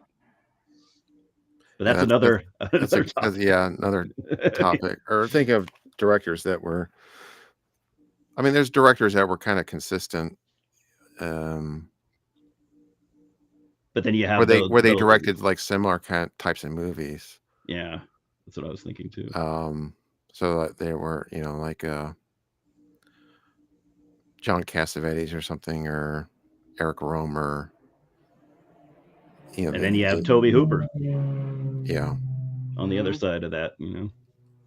That's kind of why, like, when I heard Tarantino say, you know, he only wanted to do 10 movies, my initial reaction was like, no, keep going. And then I sort of understood what he was saying. Like, Yeah. I only I don't have want it to in be me. hanging around because I'm Yeah. Tarantino making movies. He Mhm. specifically said that was why in an interview that you know, these older directors that make shitty movies, Yeah. once they, you know, they hit 70 or Yeah. 65.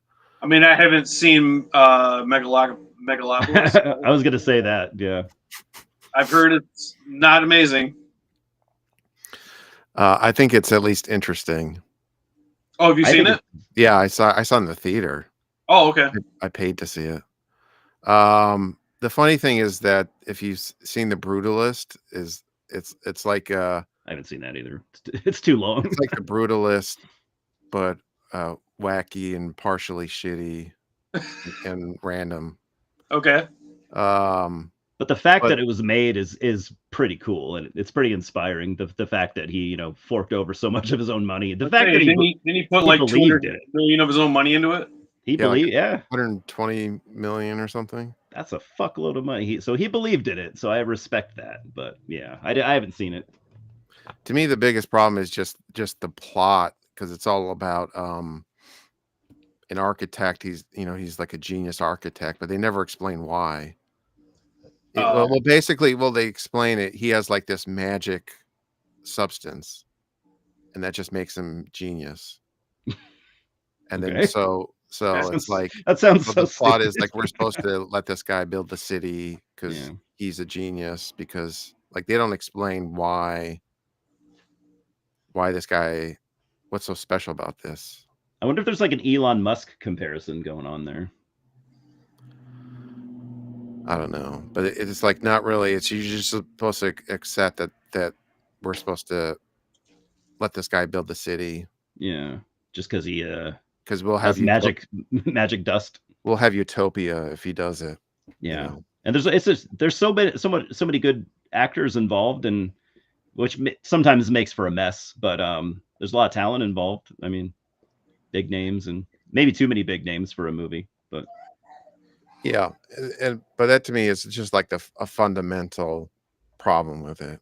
Yeah, because it's like an old, it's, you know, kind of an old. He's kind of going for an old school Hollywood, like 1950s type of drama, and you see that similar problem with some of those. Yeah, where you have this character that everybody's talking about is this incredible guy, but you never see why. Mm-hmm. Exactly. Yeah. How was The Brutalist? I love Adrian Brody. You know, I love A24. A lot of what they've done. I don't know a whole lot about it, and I thought that runtime was daunting, so I've been waiting on that one. It is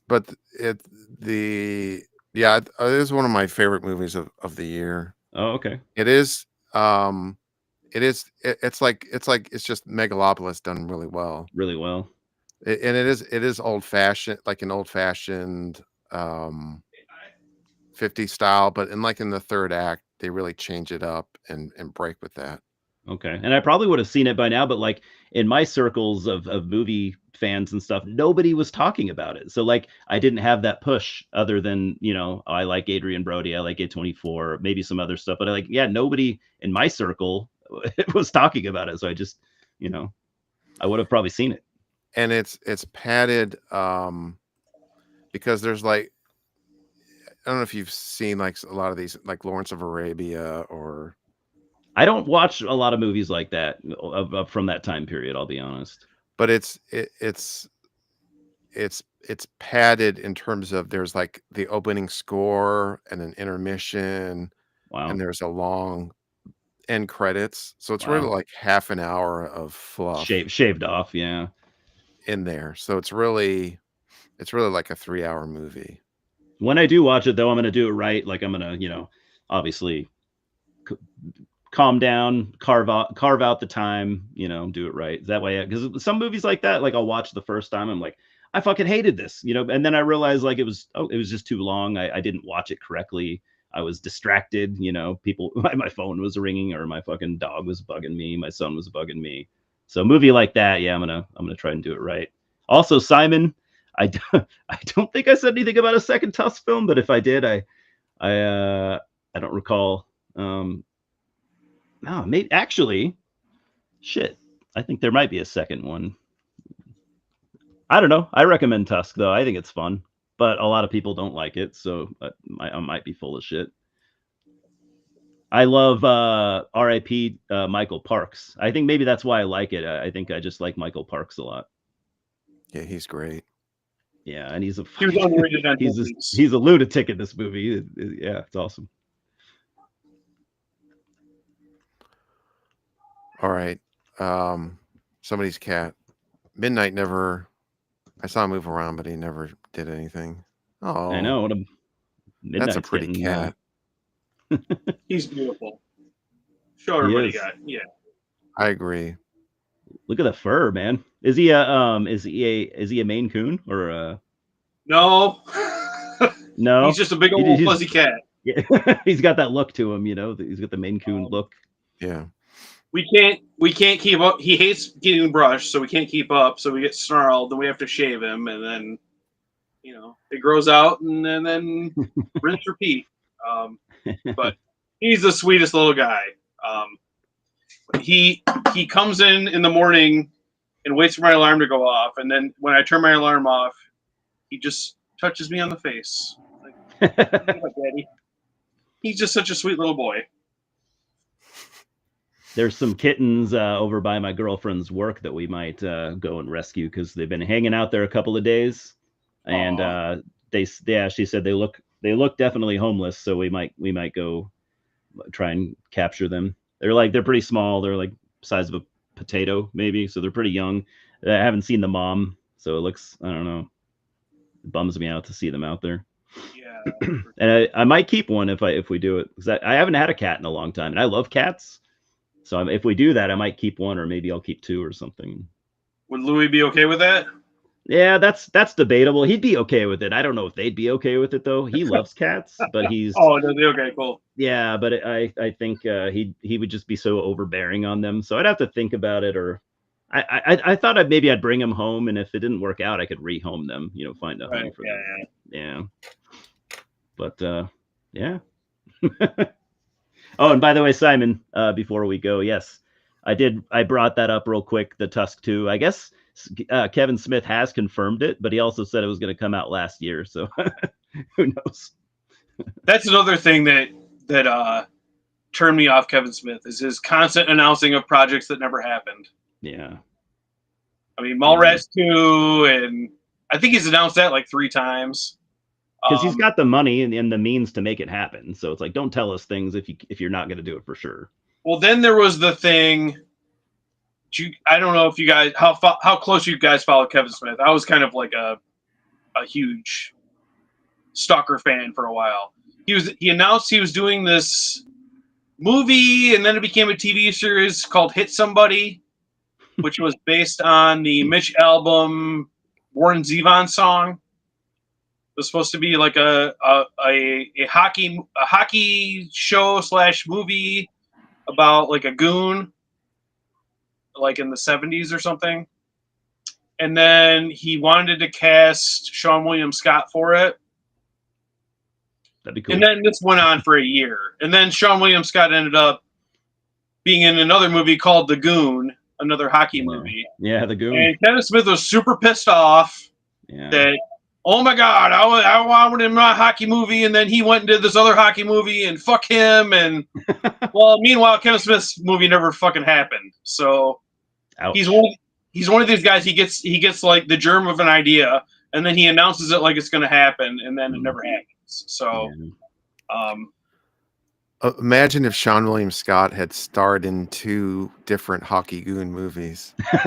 Oh my God! Can you imagine? How confusing would that? Hollywood would have set on fire. Yeah. All right. It would have been like who's on first, trying to explain.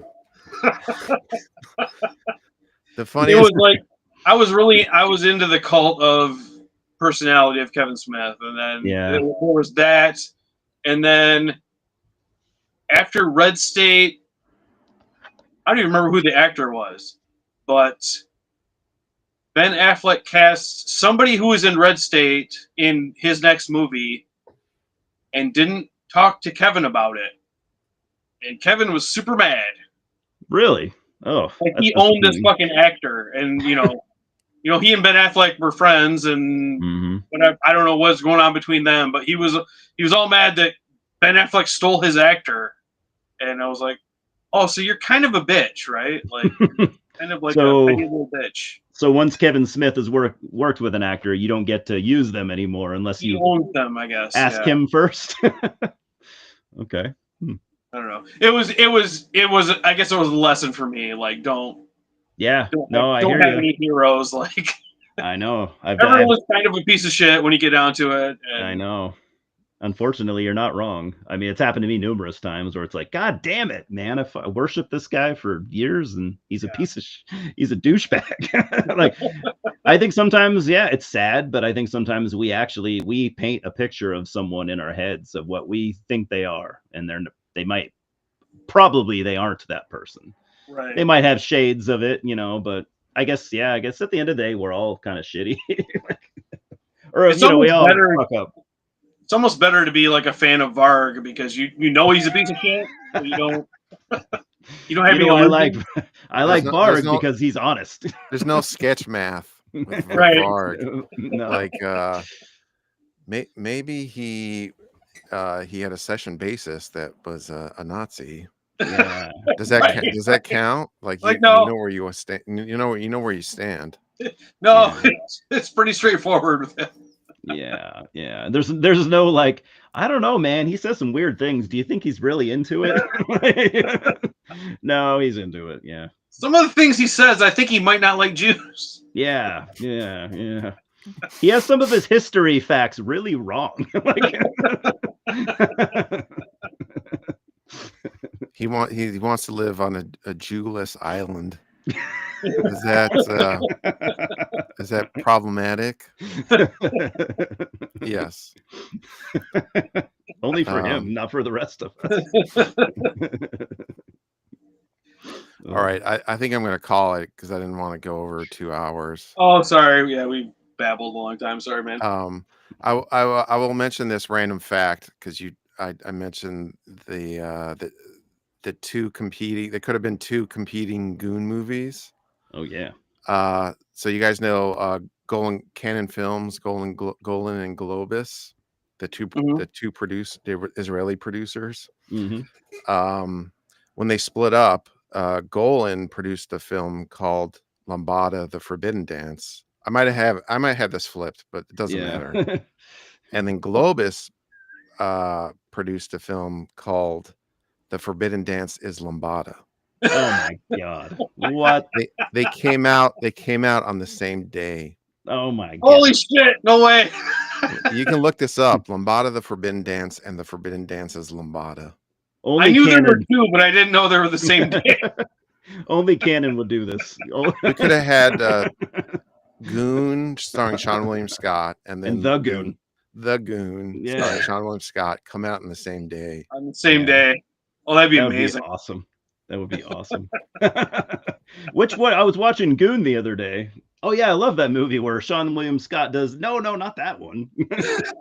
What? The Goon. I believe The Goon is the superior film of the two. Personally, Sean William Scott sold out on Goon. Yeah, that'd be weird. Like you hate one and then Yeah. love the other. One's great and the other one's just terrible. Yeah. All right. So I think I'm going to try this hidden gem train of thought with picking these movies. At least try this for now. But the problem is some of these you can't find anywhere. So I'm going to have to True. look this up tomorrow. And then but the movie I wanted to pick. So you mentioned comedy. So this is to me a hidden gem comedy. Do you guys know who Takeshi Kitano is? Beat Takeshi. Yeah. I don't think so. He have you seen Battle Royale? Oh yeah, Yeah. yeah. He's the teacher in Battle Oh. Royale Oh, okay. of the He class. was like a wrestling manager too, wasn't he? He was most famously as he did a lot of things, but most famously a stand-up comedian in Japan, and director. Is it Most Extreme Challenge? Is the TV show or whatever that? Oh yeah, that was a great show. Yeah. That's him in it. Oh, okay. The original version of the show. Oh, cool. So he has a very obscure comedy that is very funny and not politically correct. It's the movie is from 1994, and it is called Getting Any? Question mark. Have you guys seen this movie? Not No. me. It's just a movie about a guy, a loser trying to get laid, That's and awesome. that's it. I'm That's down. and he goes to the most ridiculous lengths to try to get laid that you will ever see. I have like a Chinese DVD of it. So I'll have to. I don't know that it's really available to watch anywhere. Okay. Shit. So I'm gonna rip a can rip it. copy Yeah. and send it, and research if it's available. I don't know. But it's honestly one of my favorite comedies, and it's not a movie that I don't think has ever been released in the U.S. because he had his movies have played theatrically in the U.S. They're mostly, or the ones that have played in the U.S. and gotten releases are mostly his gangster films. Okay. And this is just a straight comedy. Did he do like Yakuza stuff? Yeah, Like so he Okay. directed and he stars in some or a lot of them Yakuza movies. So that's kind Yeah. of what he's known for in America. Are his Yakuza movies like well, Violent Cop is like his Dirty Harry, Violent and Cop. That's a great name. and then but then there's like Fireworks is one where he plays a gangster. Boiling Point is more comedic. Brother with So Omar you said he Epps. was a stand-up comedian too? But that's what he's famous for most known for. in Japan. Oh, okay. That's cool. So he's so a And natural in comedy. he actually stars in a Famicom game. Famicom. Yeah, this would be something to talk about. Famicom, obviously the Japanese version of the original Nintendo system. Yeah. The family computer. Yeah, they whatever company came to him to design a game, and he hates video games, and so he wanted to design a game that kids wouldn't want to play, so they would go outside. So he intentionally like made the most annoying game. I think it's like Takeshi's Castle. Might be the name. That's awesome. That's something I can bring up. It's actually really funny. That's awesome. But anyway, so that's what I'll pick is Getting Any by Takeshi Kitano, 1994. Hell yeah, I love the idea of it. And I'll send along a copy tomorrow. I'll figure that out. This isn't obscure at all, but I wanted to nominate my favorite movie of all time, Streets of Fire. I like it. Yeah, I love I'm Streets of Fire. We can just talk because in the intro, before we can just talk about whatever. So we can talk about Streets of Fire. I have the soundtrack. I have the 4K. I love Streets of Fire. Scott sent me a copy not that long ago, a year ago, and I dug it a lot. So I only have just seen it. Yeah, maybe not less than a year. I loved it. Yeah, I actually saw that on TV as a kid. And I'm not a big musical guy, but it's fun. It's a fun movie. Yeah, it's really fun. Yeah, so we can talk about that too. That's fine. But I like this idea because Eli, we had gone back and forth like what I should do on the show, and I think maybe bring out some hidden gem movies. Yeah. But then the Yeah. problem is going to be people are going to be like, I have no way to see this. That's a good point. Yeah. But We could still do it though. I mean, they could maybe it's never impossible. You could Scott Meta fell out. Who knows? Is there like I wonder if there are any copies available like on eBay or something, like bootlegs.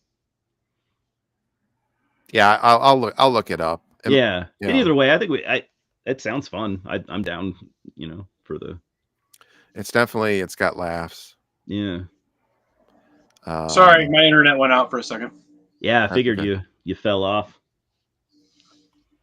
All right, so yeah, so and Chris had something else to do tonight, so I'll send out an email tomorrow with information, and then whoever wants to join next week, I'll Cool. probably do the same time. Unless there's like a conflict with somebody, I can move it Cool. around. I should be good. All right. Thanks for everybody watching. Thank you, Simon. I think he's asleep Yeah. or trying to sleep. Trying to sleep. James. All right. Thank you, guys. We went over. Thanks for That's inviting fine. me. It was fun. You're right. I think this worked out better. I still have to figure out Restream because they have a limit on video clips, which I just found out. So Oh, shit. I couldn't play all the clips that I wanted, Oh. but I'll figure out a workaround. Oh, okay. All right. Thank you, guys. Thank you, everyone. I'll be back next week, next Saturday night, and I appreciate you guys coming on.